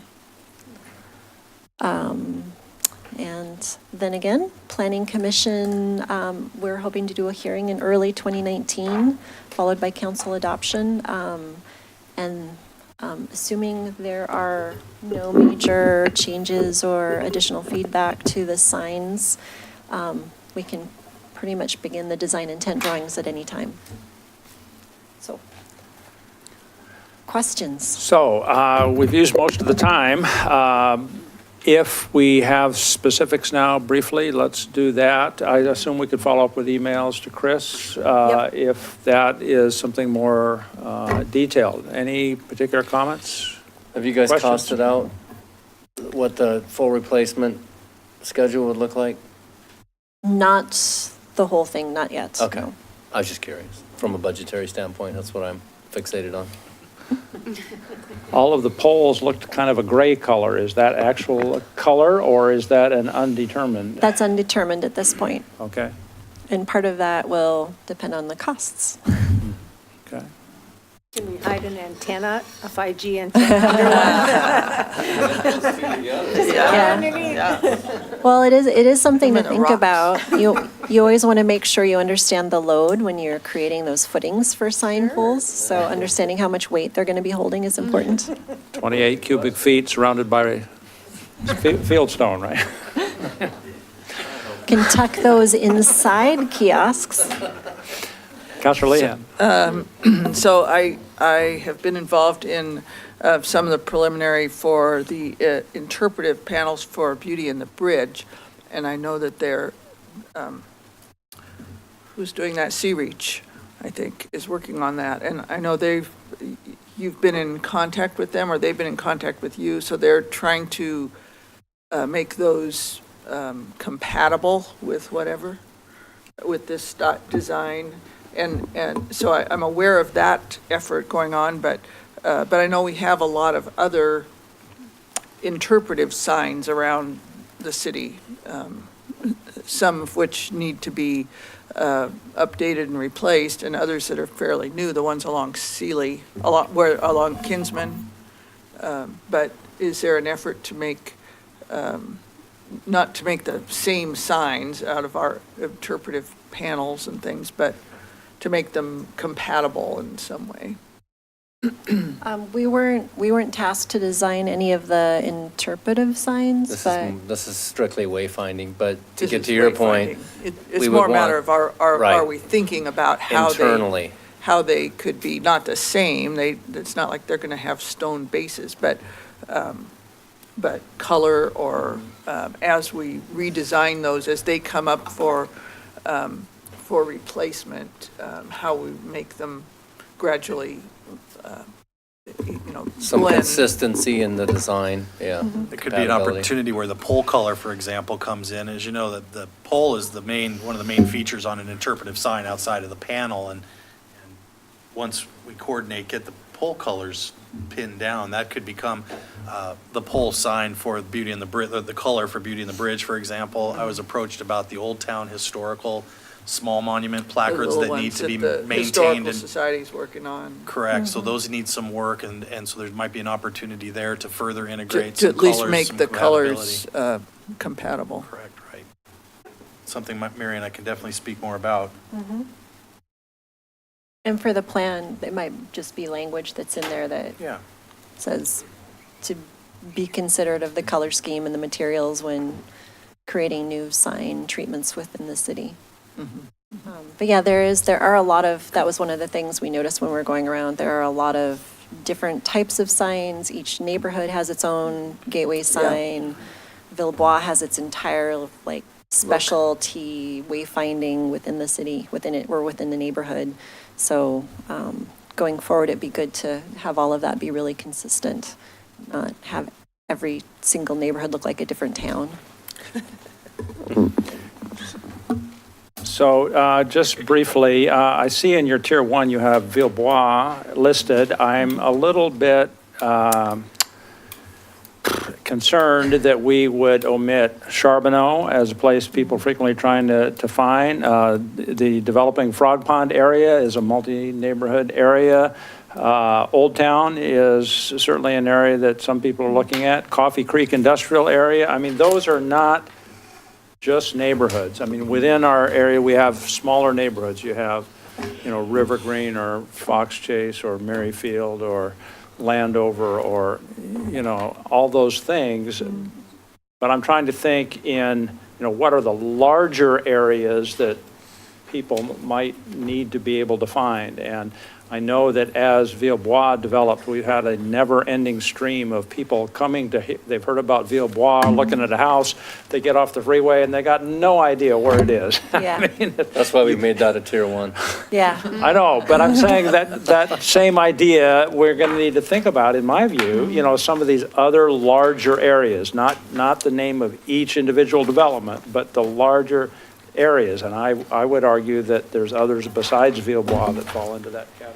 Old Town did make number one, that we do have Oh, is it Old in there? Town. Okay, I'm sorry. So you're talking about districts, Kind of yeah, districts, not right, yeah. sub-district, yeah. And so defining that is important, but I think that, our commerce comes and goes from, industrial areas. I think Coffee Creek's going to be important, and it's going to get developed before Basalt Creek does, but then we have a whole industrial area that, what do we call it? We call it 95th Avenue Industrial Area. I mean, Yeah, just call we it don't 95th Avenue. The planning commission spent about 45 minutes. Mary came up with the idea for tech corners to name Yeah. the Xerox Mentor Graphics kind of campus area. Yeah. And we talked was a a huge debate. long time about that, and it just struck everybody as a little too new, a little too bold. Nobody really grabbed onto it, but Yeah. 95th Avenue corridor might be one that people can relate to, and at this point, we haven't really found a magical way to kind of name those sub-districts of our employment zones. Yeah, but people do come looking for So it. I 95th mean, could be trucks a come simple through one, looking to you know? deliver somewhere. They Yes. look at, so those kinds of things would be part of the discussion that I would advocate. We have a little more thought in, is all. We'd love to get a list of anything like that you think should be added. And any clever naming ideas that you have. All help is welcome. All right, so yes, Councilor Akarbal? I just wanted to understand the one map that you showed in the presentation a little bit better, and I know it's in our packet as well. I think it's page 78 of our packet. Yeah, with the little dots that are Yes. notating where signs are. Yes. Is that correct? Am I reading that? Because, like, for instance, Mayor Knapp's example about Villebois and everybody, when you get off I-5, you want to find out where Villebois is. But then on this map, I didn't, like, where are the Villebois signs? So we were asked. Because it didn't look like there was a lot of to- dots in that area. So, We were asked to, sorry, I'm looking for it. We were asked to specifically link people to Barber Street, if I remember correctly, to get to Villebois. And the idea was that we didn't want to, because Villebois is heavily signed within Villebois, that the most important part was to get people to there. And my understanding is that this connection Beckman, yeah. and this connection were like the two important ones to get into Villebois. okay. Not the Brown Road, apparently. Well, But from I-5, Brown's important. I think Brown's important. Ellingson or Wilsonville Road? Wilsonville Road, probably. So that would direct them to Barber, right? Brown Road? You could go Kinsman to Barber into Villebois that way. That's one of the major routes now. Right. But off of the Wilsonville Road exit, You get to Brown and then You go to Brown. go Brown Just hit Yeah. Kinsman to first. Kinsman, right? You'd hit Kinsman first, so that would be kind of an opportunity to get there quickly, rather than going through the residential area on Brown. Oh, yeah, So And it's then go actually a up way the- to kind of across the diffuse Kinsman traffic Road too. You can Bridge. Right, that's get more what people to neighborhood, use. keep it Yeah. on people Right. that aren't really visiting that neighborhood from driving through it. Yeah, Kinsman would be a good way to, That's a Kind real of have it idea. take the more freight route to get up there quickly and then Right. move in via And then Barber take Street. the left over Barber, right? So the little arrows, like for instance, the one that's on, I think that's Kinsman or Barber. That's the direction the sign is supposed to be The sign would be pointing, yeah. pointing like direct, Or go the- that way? I believe Is that's it- a should- sign, Am I reading that right? Like the follow sign would be arrows? facing that direction, I believe. And I can't. Oh, like you're driving that way and that's where you see the sign? Is that Exactly. it? Okay. Yes. It's not like the arrow on the sign's like drive this way. It's not directionally telling you No, to it's go the that way way. it's facing. It's just showing like the orientation of the Yes. sign. Okay, that makes a lot more It's sense. the front, it's the front Yeah. of the sign. Yeah, okay. Yeah, we realized when we started placing them that they could be interpreted going either way if we didn't put that on there. Okay. I think that makes more sense to me. More work, we'll do more work on this. Yeah. Okay. Tell them to go this All right, way. thank you so much. Initial look at it, so Yeah. any questions or comments, email Chris. Thank you. And now we have town center folks coming up. Yeah, we're going to have to try to, So they already know, they always have a plan A and a plan B. do we ever get Plan A? When it comes to presentations, Miranda's only got to do plan A once since she's been. It was a good day. Yeah, it was a good day. She's got it. I posted don't on the know where it wall. is. September 23rd. I'm not sure. I was the only one on work session. I don't know which one of these is. That's not it. Yeah. Oh, maybe it's this one over here. That looks right. There we go. Okay, thank you, Mayor Knapp, councilors. My name is Miranda Bateshell. I'm planning manager with the city of Wilsonville, and I'll make this very quick and hand it over. Knowing that we're running behind, we'll try to shorten this to 15 minutes and allow you time for questions within that. So we'll speed through this pretty quickly. This is a project update. We'll be talking about the feasibility analysis as well as the traffic analysis that have been recently completed. We wanted to make sure we brought this to you for your review as we start heading into conversations about implementation, the actions that we need to take in order to implement the community's vision for the future town center. And so tonight we're going to talk about the feasibility analyses that we've done, and then we'll be back to see you on December 3rd to talk to you about different implementation strategies. So with that, I will hand it over to Alex Stupi from MIG and Garth Apanatis from DKS. Thanks. Great, thank you, everybody. Thanks for having us in tonight. Because we are short on time, I wanted to just ask a question. We are going to talk about the feasibility analysis as well as traffic. I know a few of you have already seen the feasibility analysis. If you would like to spend more time on talking about the traffic, we could certainly go to the second point on the presentation, or we can blast through the first piece to get to the second. Who has seen the feasibility analysis before at the Regal event or other events? I would Four of you? definitely, highlight the feasibility, Okay. but focus more on the traffic stuff. Great, thank you. So I'll go through these slides pretty quickly, and feel free to ask questions, after we get through that, but I just wanted to check to make sure we're hitting what you need. So as Miranda said, we're going to talk about the feasibility analysis as well as the traffic impact analysis. I'll turn that over to Garth to talk about that.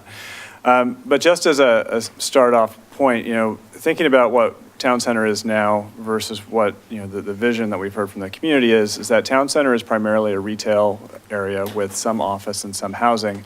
And if you look at how development has happened over the past 10 years, it's even more, most of the development has been in the office market with some retail.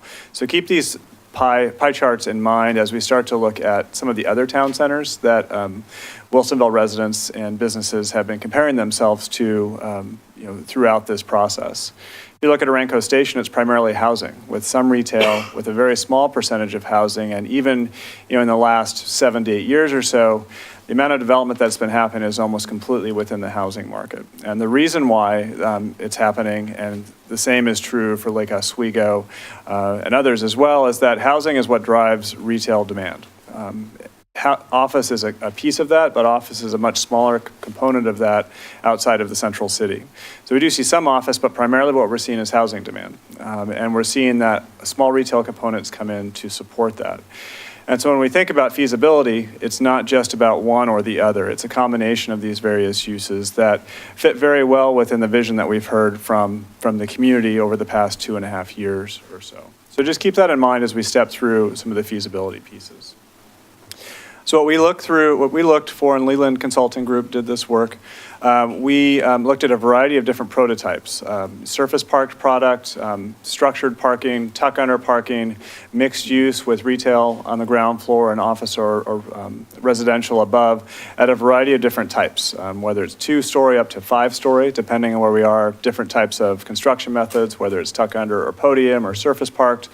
We did that for housing as well as for the retail, commercial, and office segments. So we looked at a variety of different prototypes for basically how a developer would look at this within town center to see, what's working from a market standpoint right now, what are some of the things we should consider if we want these types of products here, if they're not working, but really to get a sense of, where is town center going in terms of development demand within the area.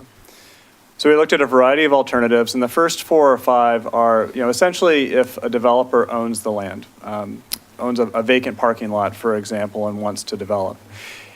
That today, many things are possible. Anything within the green is a product that would have a return on investment that a developer would look at seriously.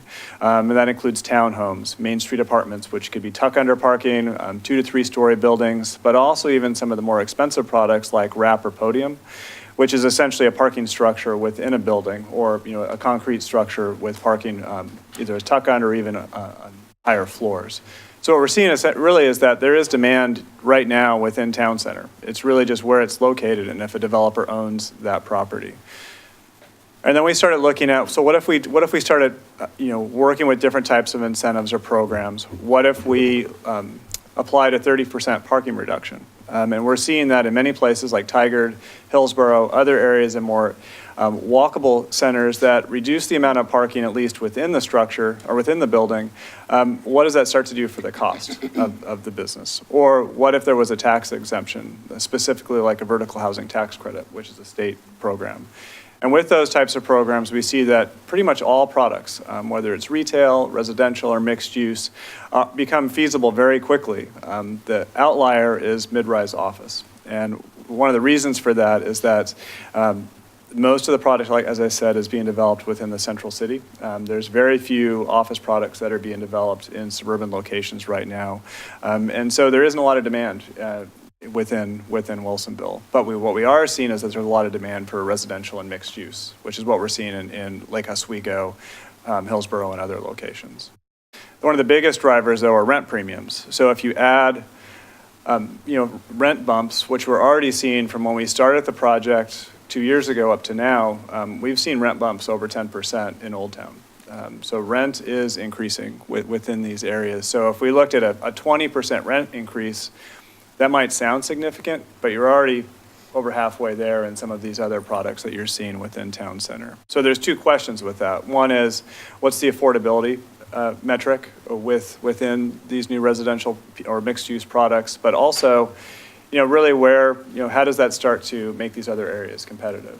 And so the benefit of these, and just adding, like if you add them all together, is that town center is very competitive with other markets, particularly if you're developing on vacant land and you already own the property, which is actually the case for a lot of property within town center. When we did the parking study, a couple of years ago, there is a lot of excess capacity that's essentially vacant land right now. So some of these things could actually develop today without affecting any existing businesses or buildings within town center now. So when we typically do these, we see nothing is going to work. When we're seeing with Wilsonville, that it's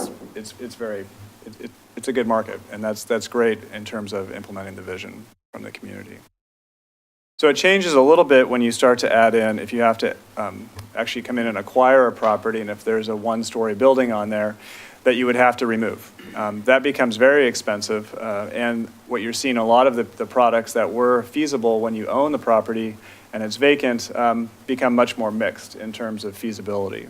The big green bar on there is a rehabilitation for retail. That would essentially be a 1-story building that a person essentially probably already owns, because they're not going to buy something, tear it down, then try and rehab it. They're going to buy something and they're going to rehab that space. And so that's still very, attractive to developers. And we're seeing that in some areas already. But if you don't own the property, it becomes more challenging. So that's where some of the incentives or other types of things, that are going to be part of the implementation strategy that we're beginning to develop. How do you start to make that change for not necessarily things that's already owned, but what's the next stage when property is acquired and redeveloped? And we see this as happening, down the road after vacant land becomes a little less available.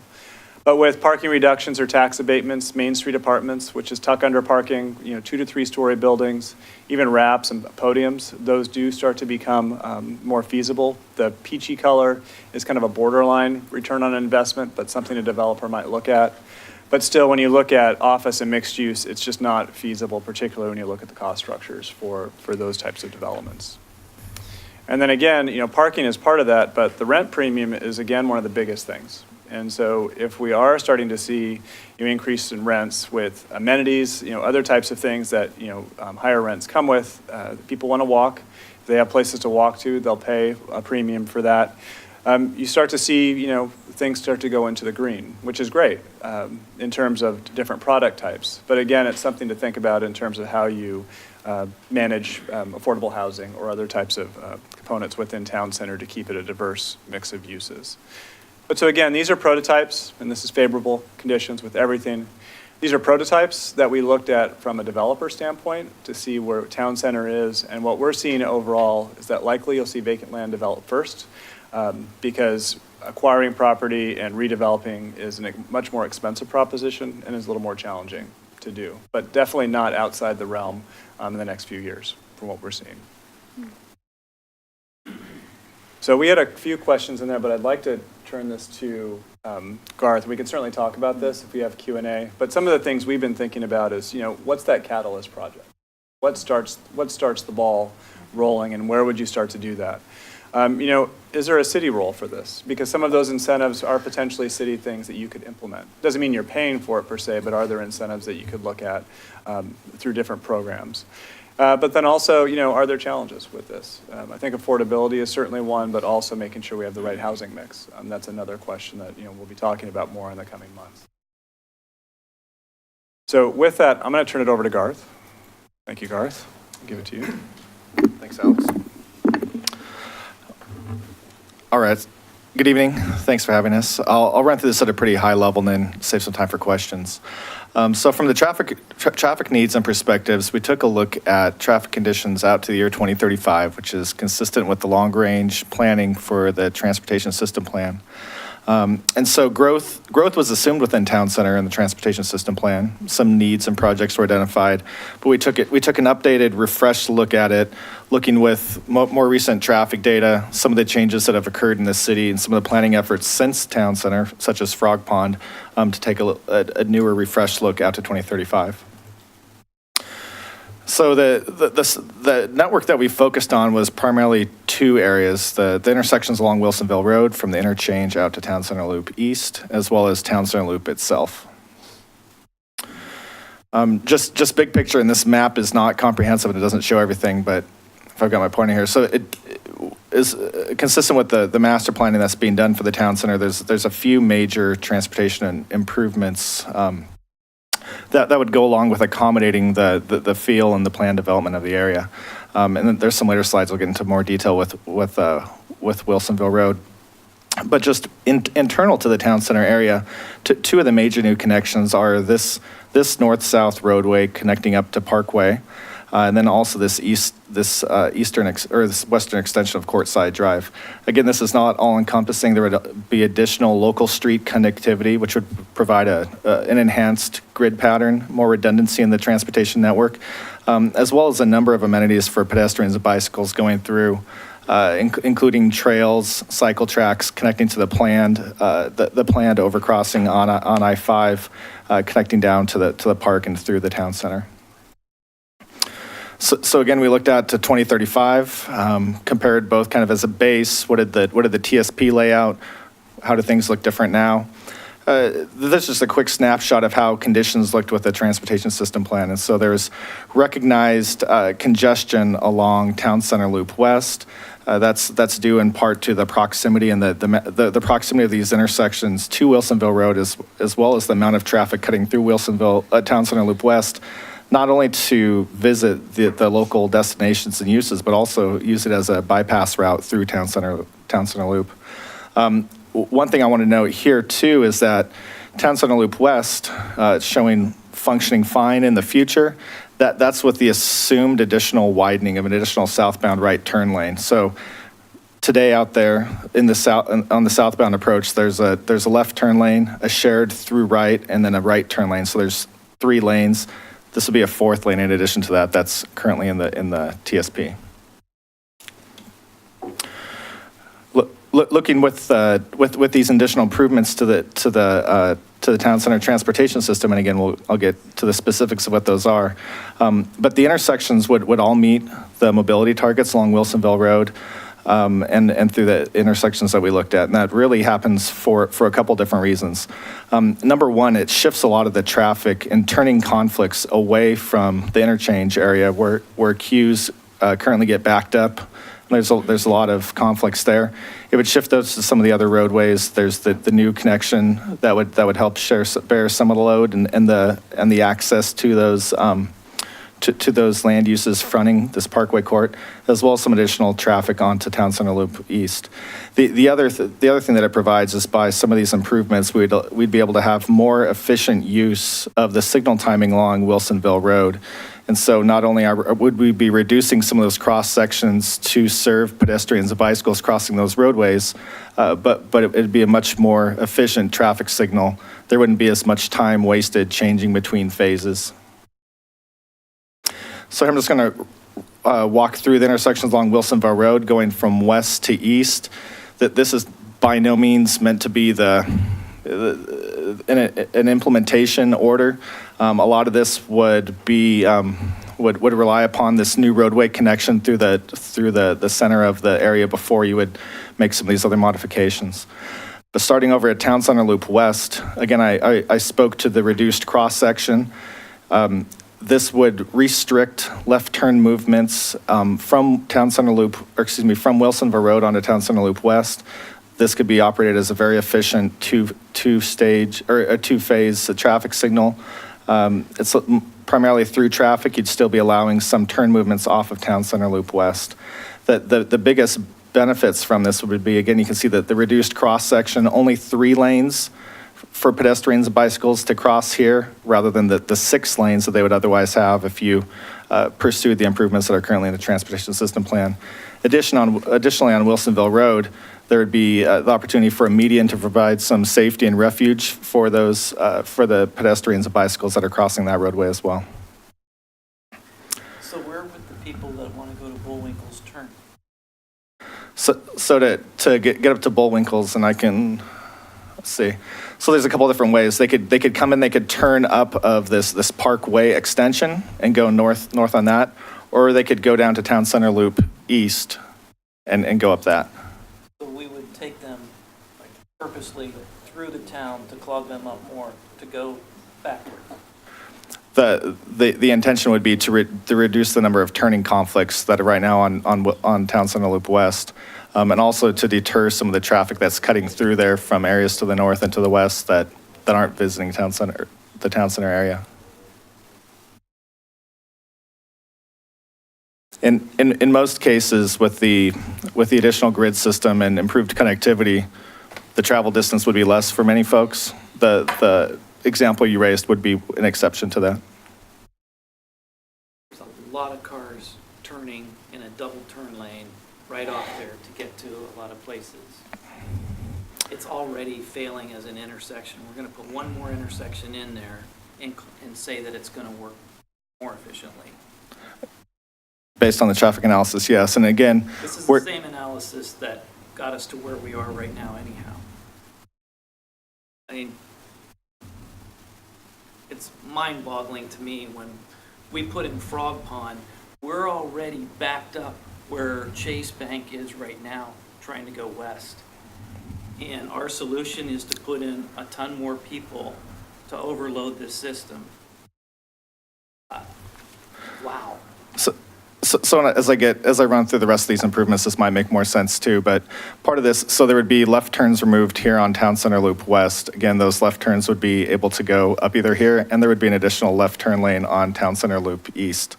Again, with this intersection right now, recognizing it's certainly congested today, part of the reason for that is it's trying to serve all that turning traffic, and by having it as being a two-phase signal, it's much more efficient to get heavy volumes through there. But we can revisit that after I run through the rest of these, and that gives a broader view. So let's see. So that this would be the new signal here. Again, it's a smaller cross section, not impeding pedestrian and bicycle movements. There would be left turns allowed to get to the north through there. Over at Rebecca Street, the intersection would remain. There'd be some access limitations, so it'd be, again, a more efficient intersection. The traffic signal would be removed. There would still be some kind of a PED treatment to provide for safe pedestrian crossings when needed. Depending on what the specific treatment is of that, it could be coordinated with some of the adjacent intersections so that it would have reduced impacts on traffic flow through there. And again, more of the PED refuges along Wilsonville Road to reduce the crossing distance there. Town Center Loop East, I mentioned earlier there'd be a second left-hand turn lane. So this is essentially reallocation of existing right-of-way. This would not be widening the roadways from what there is today. But based off the configuration of traffic flows, it would support just a single westbound lane on Wilsonville Road, that you could reallocate that space, use it for a second turn lane to go north onto Town Center Loop East. And otherwise, the intersection would function similarly than it does today. So I think that's the quick overview. I think, Garth, I just wanted to correct me if I'm wrong, but essentially with these changes to Wilsonville Road, we're actually adding another left turn option. Right now with Town Center Loop West, there's a double left turn, and then you have a single left turn on Town Center Loop East. Is that correct? Correct. Yep. So we would be adding a left turn option to the new Main Street, which could give you more direct access to Bullwinkles or more of the central area. But it is to help distribute the traffic more using Town Center Loop East more efficiently than what it is today. So right now, pretty much Town Center Loop West is taking everything, and that's why it's backing up. That's why there's particular issues. This helps distribute it across the system a bit more, and provide that better access, not just into Town Center Loop or into Town Center, but through it as well. Is that fair? Yeah, and it's the same number of lanes. It's not a net removal of lanes. The same number of lanes provided for traffic, but it's spreading them out and spacing them in a much more efficient manner, so that the traffic signals don't have wasted time as they change from one color to the other and serve different phases. So how many people are supposed to live in the whole Frog Pond area? I don't know if they would know that. Well, how do you do a traffic study if you don't have an idea? Well, the traffic studies for the town center area. Yeah, so all the forecasts and growth looking out to 2035 include growth within the town center itself, growth regionally, as well as the growth consistent with all the Frog Pond growth out there. Well, I'm just wondering how we're going to put in 3 fairly large neighborhoods in Frog Pond and have the traffic now not turn on Town Center West, but go to Town Center East and compete with all the new traffic that's going to Frog Pond. That's a lot of traffic. And now we're saying all the new people that are coming into Frog Pond, instead of 2 lanes, you only get 1 because we're going to double turn to Town Center East. It's already, on Fridays, you're already having to wait behind, so on the east side, you're east of that light at Town Center East. You're waiting, having to go through all of those lights. So if you add in 3 new neighborhoods, I don't know. The only thing I can think of is if we're using this as a way to say we don't want multifamily in town or in Frog Pond East and South, because we're going to put that extra density in downtown to lighten the traffic. That might be one strategy to do it, but if you're going to have multifamily in Frog Pond South and East and all of that in Town Center, I don't know how you're going to get all the cars through. Yeah, and in the report, we've got some numbers I'd have to refer to, but this includes about, I think it's about 12 or 1,500 vehicles additionally kind of going north-south through that town center area. And some of that includes traffic traveling north of town center as well. I mean, because you're not going to have, I mean, I-5 is still going to have just Alex and Wilsonville Road. We're not going to get another exit. So, Yeah. So back to your question about so you're mentioning on Town Center Loop East, heading westward, yeah. the congestion. So today, some people wanting to make that movement, they have to wait because there's the left turners turning at Town Center Loop West to go north. They would no longer have to wait for that movement over there. In addition, by moving them over to Town Center Loop East, they're already being served by that same green time. So you're taking away some of the time that they would otherwise have to wait traveling But the west. first place that you get coming into the town center area, if you're heading west, you're now going to have a double left-hand turn lane that you're going to have to wait longer for to get through. No, if you're heading west. You wait the same amount of time for a single left turn lane as a double left turn lane. So you're basically getting more, there's already a left turn lane, so You're getting more volume from the through there. intersection. Yeah. Wow.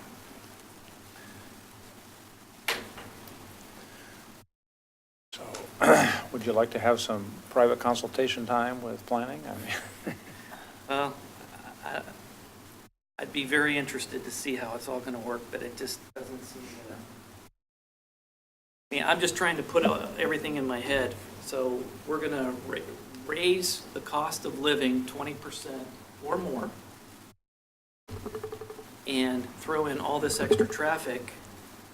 And the reason that we're going to make this work is because we have to put housing in town center. That's what's going to really make it go. Is that correct? I mean, that's the bottom line that what I heard from your presentation. Well, I want to clarify first, I didn't say that we would have to raise housing 20% to do that. I But no, get it. but- It's not you guys that are doing it, but when you put it in and you have to build from scratch, they're going to have to make money to be able to do it. So the premium's going to be there. I get that part. Well, and I would say that there's probably a couple things to consider as you step through. First is, and we've been talking about this at the Planning Commission level as well as the task force, are there specific things to consider through implementation about incentives for affordable housing or incentives for different types of housing or uses that could go within town center to make it affordable for everybody who lives within Wilsonville. The second piece would be that. How about if we just talk about this later, because we've got a lot more. So We've I'll got just take that. certainly, I'll yeah. just take that meeting later. So. I would just say that anyone who has questions that they weren't able to bring up today or comments when you reviewed the packet or in hearing this presentation that you didn't have an opportunity to convey because of the time constraints, please document those and send them to me, and then we can coordinate back with each of you to get you those responses. Yeah, since this is all based on transportation modeling, sounds like maybe you have some questions about the model itself or the assumptions that are going into the models. I'm just looking at past results and looking at future and having a hard time justifying. Okay, so all the assumptions are based on our current land use plans, our comprehensive plan, and what we assume the densities are going to be for Frog Pond and other areas of our city, I assume, right? That's correct. It's the same stuff that Metro has to use for the regional transportation plan. It's all comprehensive plans that feed into that, right? Right, and it's a pretty typical way that you would do these types of transportation analyses for a zone change. Right, and so what it is it's just like a development application. We can't use extraneous stuff to put conditions of approval on those developments, right? So our stuff has to be based on the traffic that we're generating within our land use model. We can't take into effect, we can't impact or model the impact of what happens on I-5 when there's a wreck. Right. Correct. I mean, we could, but what it would say is don't build anything anywhere. in the entire Portland metropolitan region. So I just want to make that distinction. The distinction between traffic is really bad in Wilsonville versus the reason why traffic is really bad in Wilsonville is because of I-5. Right. Yeah, and that brings up a good point that I glossed over earlier because of time. But again, this analysis focused on the transportation conditions on those local roadways, on Wilsonville Road and Town Center Loop West, recognizing that, as everyone knows, that there's regional issues that occur on I-5, the backup onto the ramp, getting onto, I mean, that's an ODOT issue, that's a regional issue that's been handled separately, but that's kind of outside the Well, it's not the being scope handled, of. and that's the problem. Yeah. So, and I just want to make the point to Councillor Starr, because a lot of our citizens feel and act the same way, as if we are growing, and so therefore it's making the traffic issue at Wilsonville Road and Boones Ferry Road, way worse. But the reality is, it's not. Our growth, we can handle our growth. What we can't handle is the fact that I-5 is at capacity. We can't deal with that, because if there's a wreck, people want to get off onto our roadways. Right. Okay. All right. That's all right, thank very you. much. Good conversation, Yeah, but we yeah, just yeah. started. Yes, thank you. We just- And now we have SDCs. All right, so we've got 25 minutes for an hour's worth of We're- stuff here. What do well, you we're want to gonna do? get- I've already told them, high level, give us the major concepts and we'll get right into it. Okay. Good evening. Good evening. I'm Kathy Brodacker, the Finance Director, and with us tonight is Doug Gabbard from SCS, and he will be giving us a very short presentation on where we're at on the water SDCs. Oops. Which one is it? There you go, right there. Boom. Good evening, everyone. I'm Doug Gabbard with FCS Group. You remember I was here 2 months ago to give you a first progress report on the comprehensive rate study, and now I'm here to tell you where we are after a couple of months. So I showed you this slide 2 months ago when we were working on the SDCs.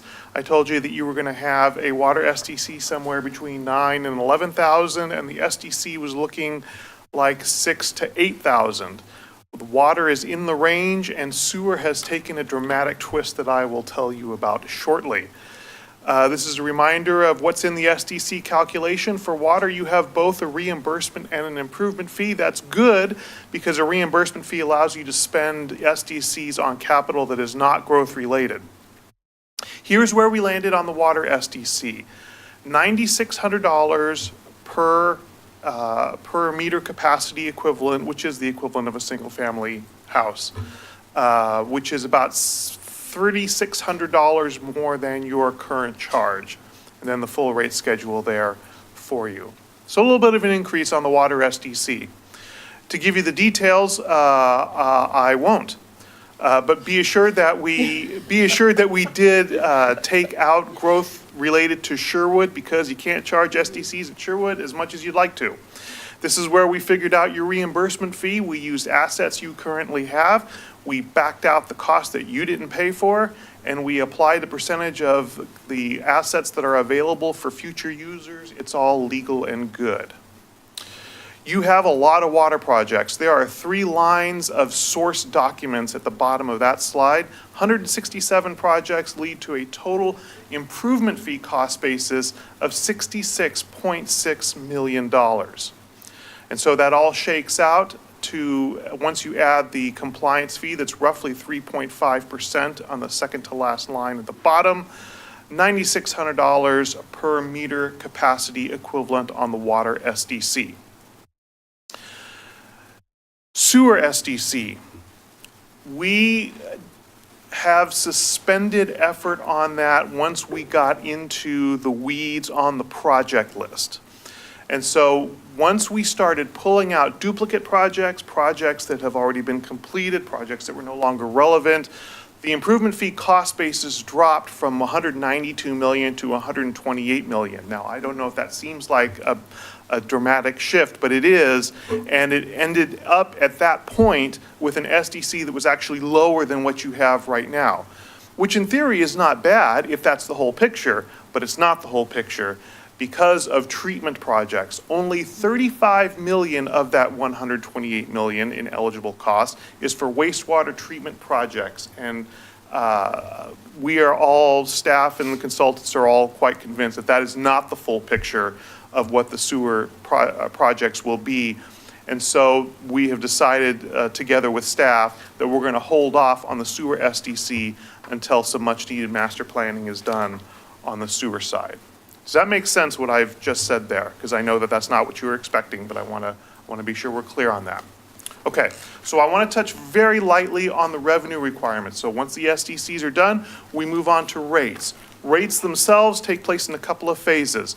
Revenue requirement is all about the across-the-board increase in rates that you need before you take into consideration differences in customer class. So here's where we are with that. On the water side, we're looking at increases that could be as low as 0% because things are looking pretty good in the water budget. Most likely around 2% per year for multiple years, possibly as high as 7% at first and then quickly tapering off after that. On the sewer side, it's not quite as rosy, but possibly as low as 4% per year for several years, more likely around 6% at first and then tapering off. But if you have an aversion to debt, you've got some near-term capital projects, those rates could be much, much higher. And so there is some debt called for in the modeling that we are doing.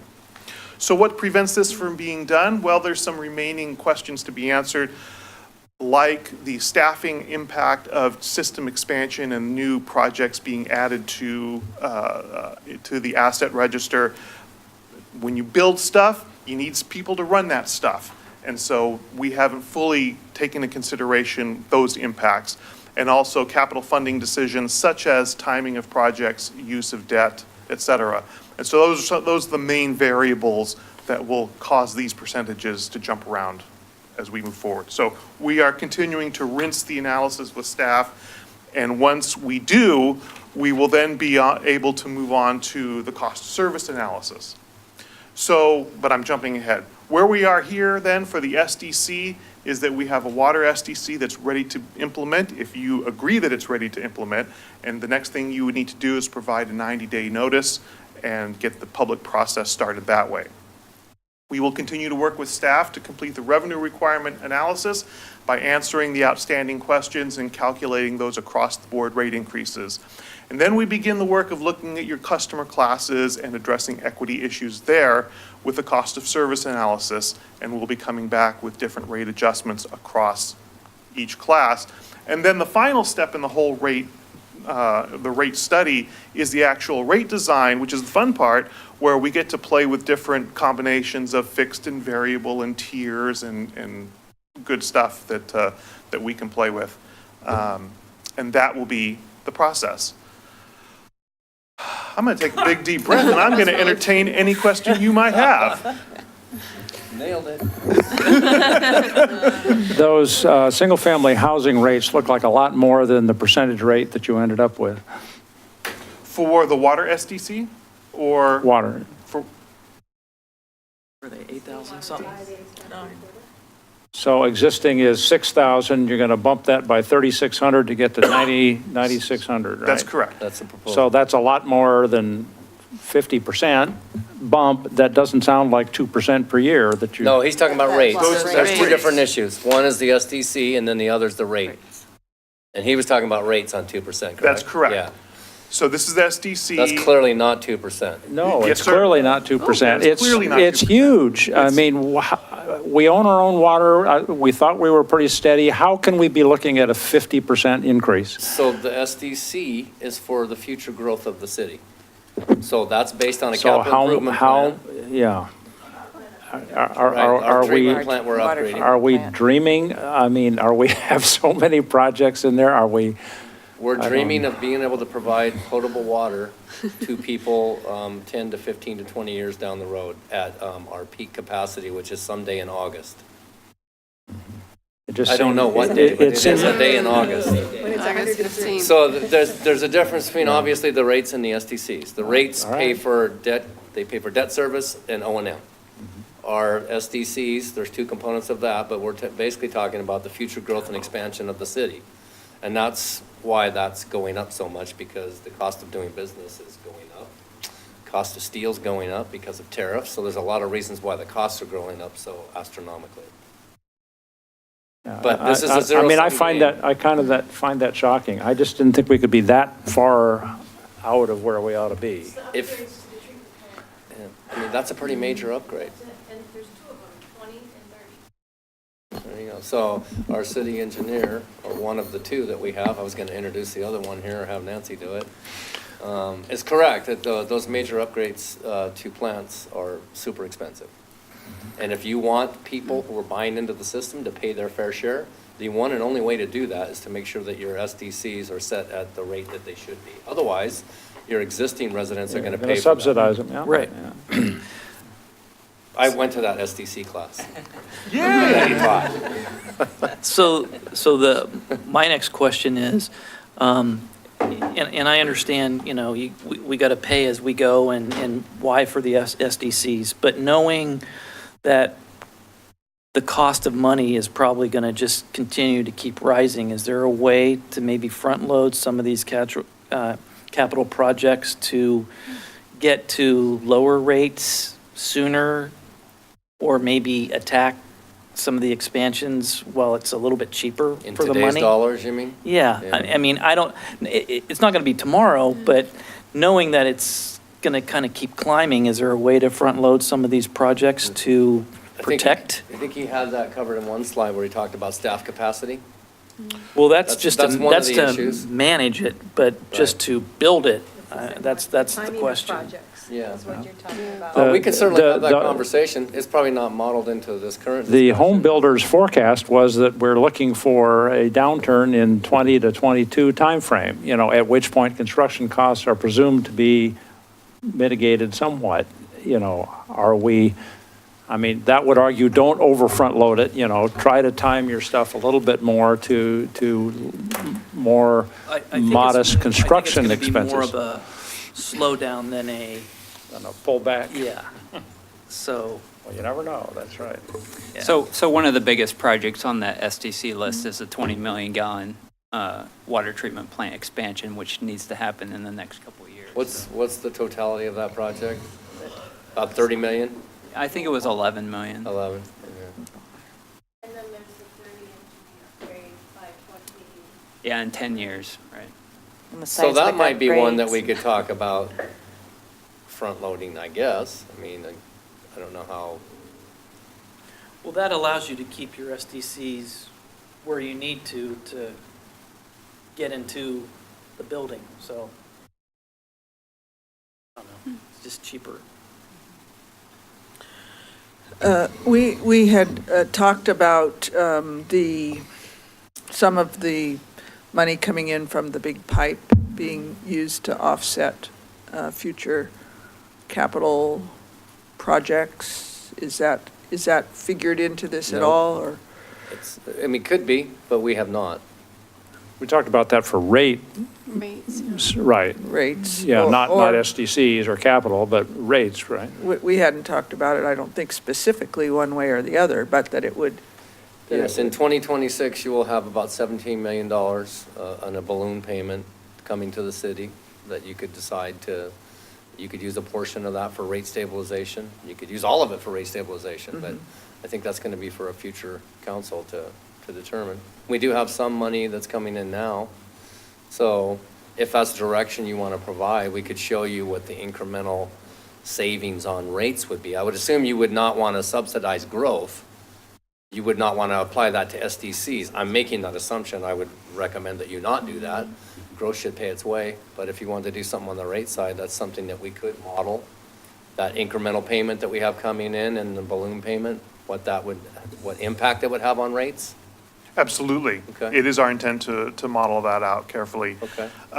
Also, want to make sure we understand that as a matter of conservatism, when we do the rate modeling, which is what you have on the screen now, we don't assume that you're going to implement the SDC we put before you.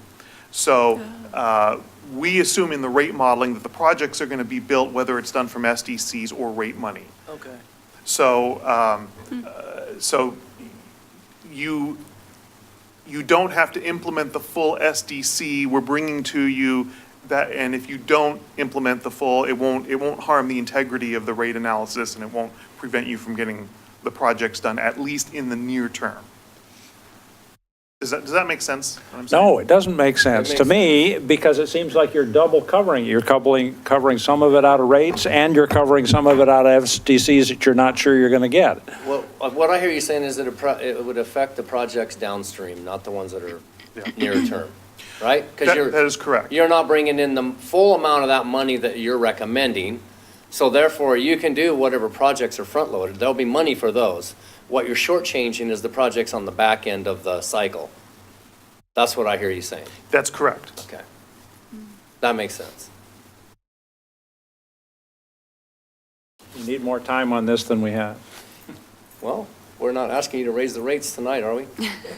Nope. How much time do you need? Do you want another work session I on think there it? needs more dialogue. Do you want another work session on it? What's the next steps here? The Time-wise? next step is getting the 90-day notice out, which we've already sent that out. We have a meeting with HBA on December 6th. Okay. And then the 60-day notice is when the methodology is provided to the public.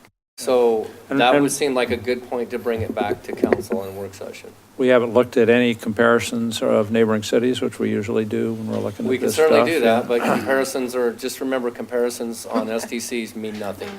I do have some. Well, it only means that we operate in a competitive market, you know, regardless.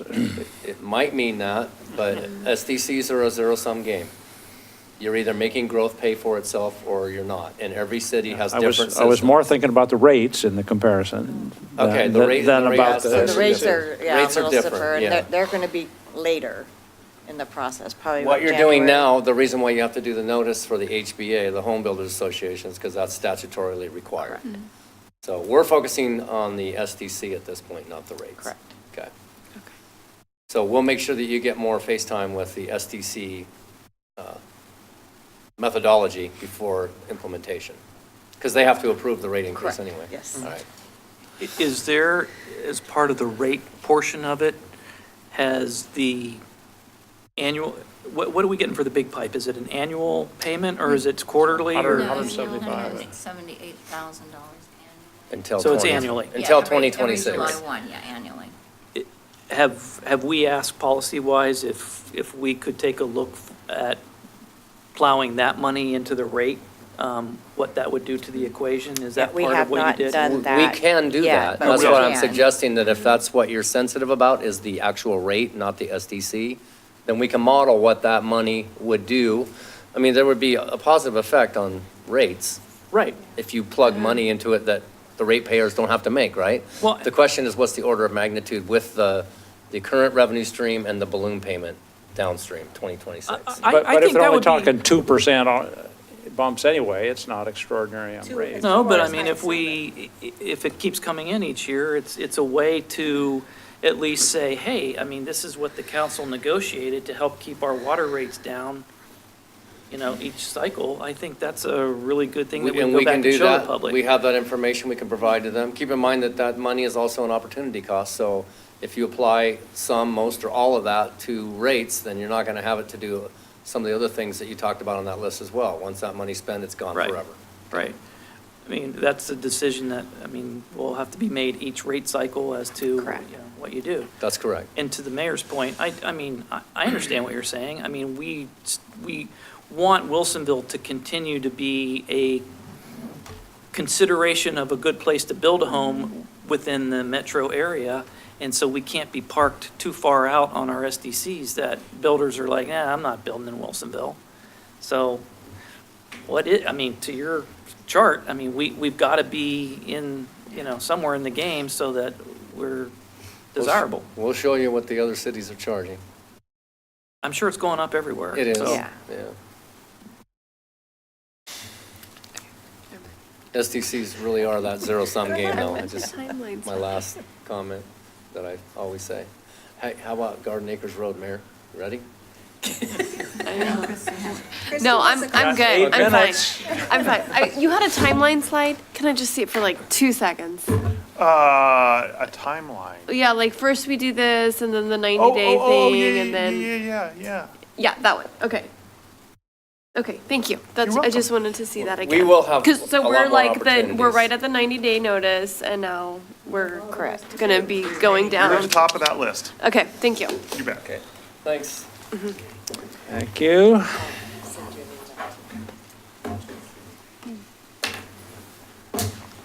Just knew it was gonna be one of those nights. I feel like across the board, right? So they're saying like we do that at the same time. We do SDCs and rate at the same time.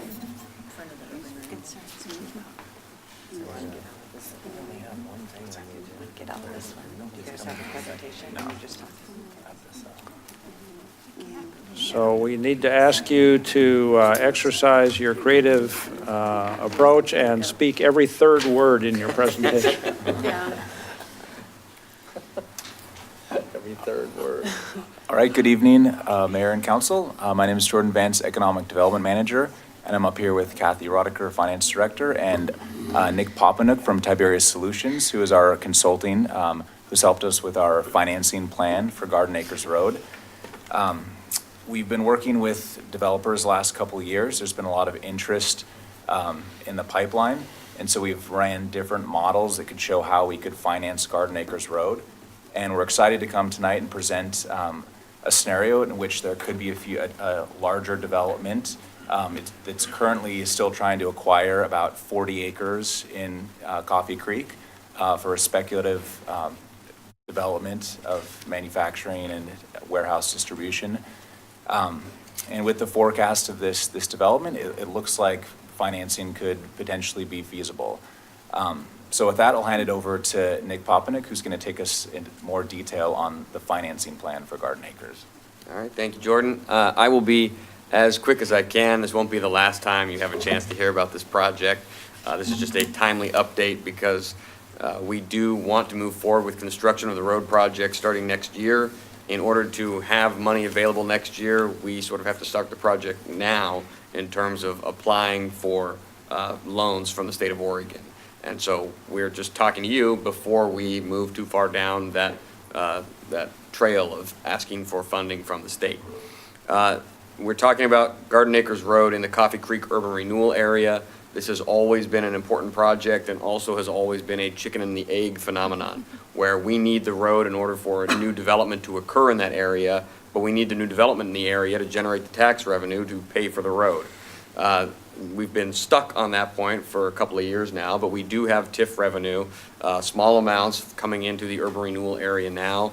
And with that revenue coming in and with the other pots of money that have been cobbled together, it looks like we do have an opportunity where we could have a financially feasible scenario to fund this road project without any certain development taking place first. Though obviously if development does take place, it makes everything an awful lot better. Part of the way we were able to get here is that we were looking originally at a $15 million road project. We are currently looking at an $8.8 million road project. And that's because the big roundabout intersection with Day Road to the north is not a part of this. It's also not talking about building the entire width of the roadway right away, but instead building 3/4 of that roadway, essentially leaving out the westbound travel lane for now, or not the westbound, but the west side travel lane for now. So from scaling it back in terms of the initial construction phase and reducing the cost, that helped us.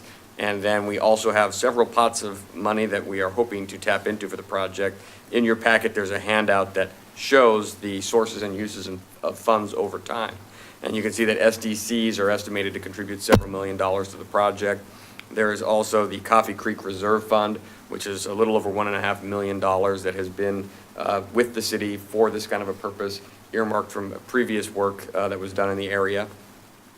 There is the partner jurisdiction, and that's related to the Willamette Water Supply Project. And that's ongoing negotiations now, but a portion of the road cost, estimated to be around $1 million, will be funded through contributions related to that water supply project. And we have some urban renewal dollars. Those urban renewal dollars, though, when we look at having construction begin hopefully next year, are still not enough to pay for the whole project. We are still looking at roughly a $3.6 million gap. That is the gap that ideally would be funded through a state loan and paid back with tax increment finance revenue over time. Our conversations with the state show that with the current terms that are on the table, we'd be looking at payments of around $260,000 per year. The urban renewal area is anticipated to be generating a little over $300,000 of revenue per year. If your urban renewal revenue is more than your debt service, you're in decent shape. Ideally, you want it to be significantly more than your debt service so that you are at a minimum risk in case there's another recession or anything goes wrong. When we're looking at these numbers right now, the first year that debt service would be scheduled to occur, you'd be looking at a coverage ratio of about 1.25. That is, generally speaking, in different communities, different kinds of projects, about the bare minimum of what you'd want to see for financial feasibility. As tax revenue goes up every year over time, that ratio increases until you get more and more breathing room and things seem much more comfortable. So we do look like right now you have a project that could be financially feasible. As Jordan mentioned, we are also having conversations with prospective developers. One of them, Prologis, is sort of the furthest along the road right now in terms of trying to acquire property and make development happen in the area. We ran alternate scenarios to show what would happen if they are able to proceed with the development that they're planning. And instead of having a coverage ratio of 1.25, you're looking at a coverage ratio of up over 3 times. So if you get any new development taking place in this area, that new assessed value and that new tax revenue dramatically changes the financial feasibility of this project. That being said, you will be wanting to begin construction on this road project in the next fiscal year. That means you're going to be making budgetary decisions next spring. And for that budget, you probably won't have shovels in the ground with a developer that's guaranteed to plug tens of millions of dollars of value into the area. So you'll need to make the decisions about whether or not to enter into this kind of a loan based on what you have, what you know is going to happen here. So that's looking at sort of a baseline scenario of no development and whether or not that's a comfortable level of risk for you. And again, I said the reason why we're here tonight is because we are starting the process now.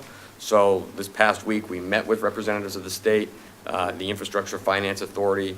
We had to submit to them some brief documentation on the project, an intake form. They then kicked that around their staff and will be getting back to the city shortly with an invitation to formally apply for the loan. That means in the month of December, the city staff will be putting all the documents together to make that application. In January, their staff would make a formal recommendation on whether or not to grant a loan to the city. And then in February, their board would meet to decide on whether or not to offer that loan to the city.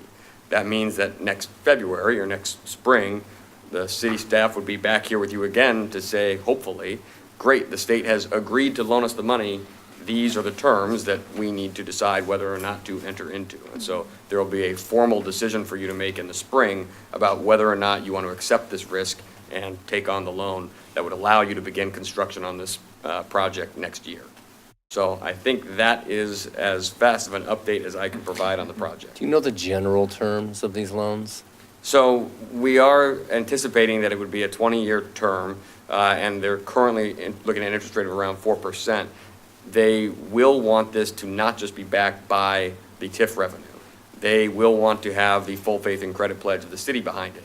And if the urban renewal revenue is not enough to cover debt service in a given year, they will expect the city to make up the difference from other funding sources that the city has. The general fund? Yeah. Yeah. 20 years, is there an early payoff penalty, do you know, with these loans? So we haven't gotten that far along in the Okay. conversations. Ideally, no. And working with the state as opposed to working with a private lender, I think we're likely to have terms that don't include a prepayment penalty. Yeah. And we I should would be able push to pay for it off that. early. Over and over, so I doubt if they're gonna. Some do, some Yeah. state grants do. Yeah. So how does this compare favorably, unfavorably to a private placement? I haven't checked with a. We would want to check that too, though, yeah, okay. We're also, I have, bond counsel is verifying that it won't affect any of the loan covenants that we have on our other full faith and credit. Because we have that LTGO that's backed by the general fund, that's the sewer plant upgrade bond, right, okay. All So right. for urban renewal, don't we usually sell bonds for urban renewal? Well, kind of, yeah. And It's and debt so service. how is that different than this option of borrowing from the state, and why one way or the other? So with the bond market, as well as with private lenders, most of those investors want to see your historical TIF revenues, and they want to loan you money based on the comparison of your future debt service payments against your historical TIF revenues. Historically, this urban renewal area has 1 year of collections, and that 1 year raised $207,000. That's less than the annual payment that we're looking at going forward here. So the state is more forward-looking. They understand how urban renewal works. They're willing to loan the money based on forecasts of future growth in tax revenue that other lenders might not be as interested in lending on. And you said the debt service payment, based on your calculation, would be around 260? Yeah, although again, those terms are all preliminary and. Yeah, no, subject to we're not change. going to hold you to it, but we're pretty close to having, just with the 3% that we've gotten in that district, just to being able to manage to make that payment, right? So the risk to the general fund, at least for this first year, would be about $53,000. Right, and I think, the tax assessor data just came out for this upcoming fiscal year, and we've tried to forecast with that how much tax revenue you'd receive this year, and we think it should be around 290,000. So we're already there at coverage. Right. Not what we Barely would at like, coverage, but correct. we're already pretty close. So I just wanted to put that in perspective. So if that all sounds good, we'll continue on with the state application, more details to follow. Obviously, we'd want to have the legal department look at the bond assurances that we'd be making and make some recommendations on that, so. Yeah, loan documents. Okay? I think so. Keep talking to Prologis. Sounds good. Oh, we keep talking. Are they a good anchor to bring in to create more momentum moving forward? So we've heard a lot of great things about Prologis. We've heard they're one of the best capitalized industrial brokers, one of the largest industrial brokers in the world. In Portland, they have about 29 buildings and a footprint of 3 million square feet. So we've heard great things from the state, from other partners in the region. So they basically come to us and said they'd like to acquire as much land as they can in Coffee Creek. So they're approaching as many property owners as they can. Right now, they feel fairly optimistic about 40 acres directly north of the sort facility. So nothing is final yet, but they've been working with 4 or 5 different property owners to acquire. And they did come to our meeting with state folks last week, and the state was very appreciative to see that, yes, there is a private developer at the table who is committed enough to be participating in these conversations. They committed enough to sign a development agreement that would ensure that they would make these improvements? How committed are they? It's like They haven't volunteered the that ham and yet. egg breakfast, the chicken's involved, but the pig is committed? Or the pig and the ham and egg, yeah. Right. Okay, thank you very much. Thank you. Steve, would you like to come up and see if the council has any questions about the one item on consent in urban renewal?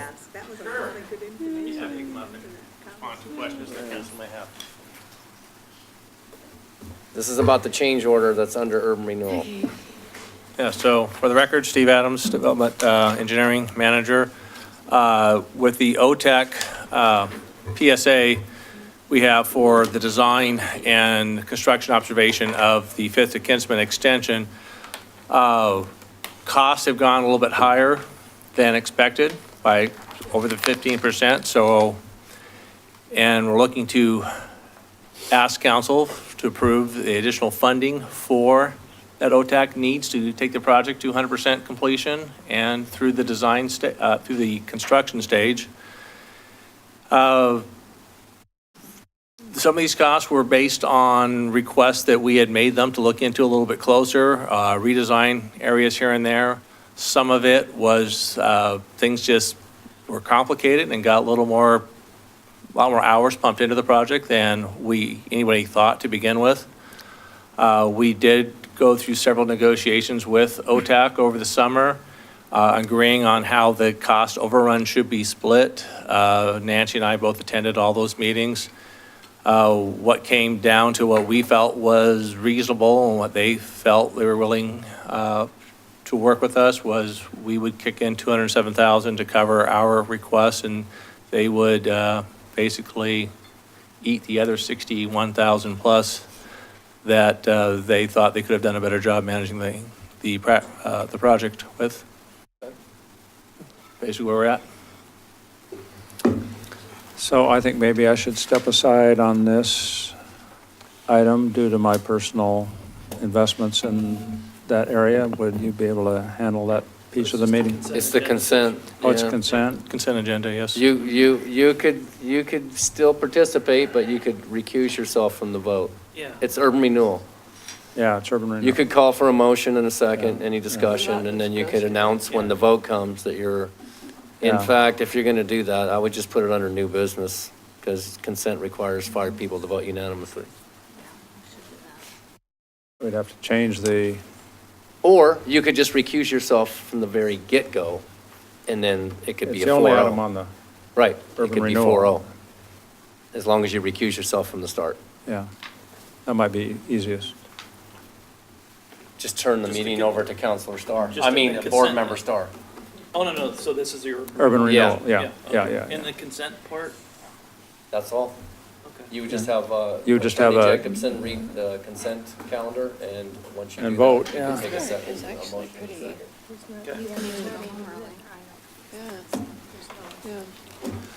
We have really a quick meeting lined up for you downstairs. Front load it all in. Thank you. All right, sorry about this one. So let's call adjourn We'll make at up for it downstairs. 7:37.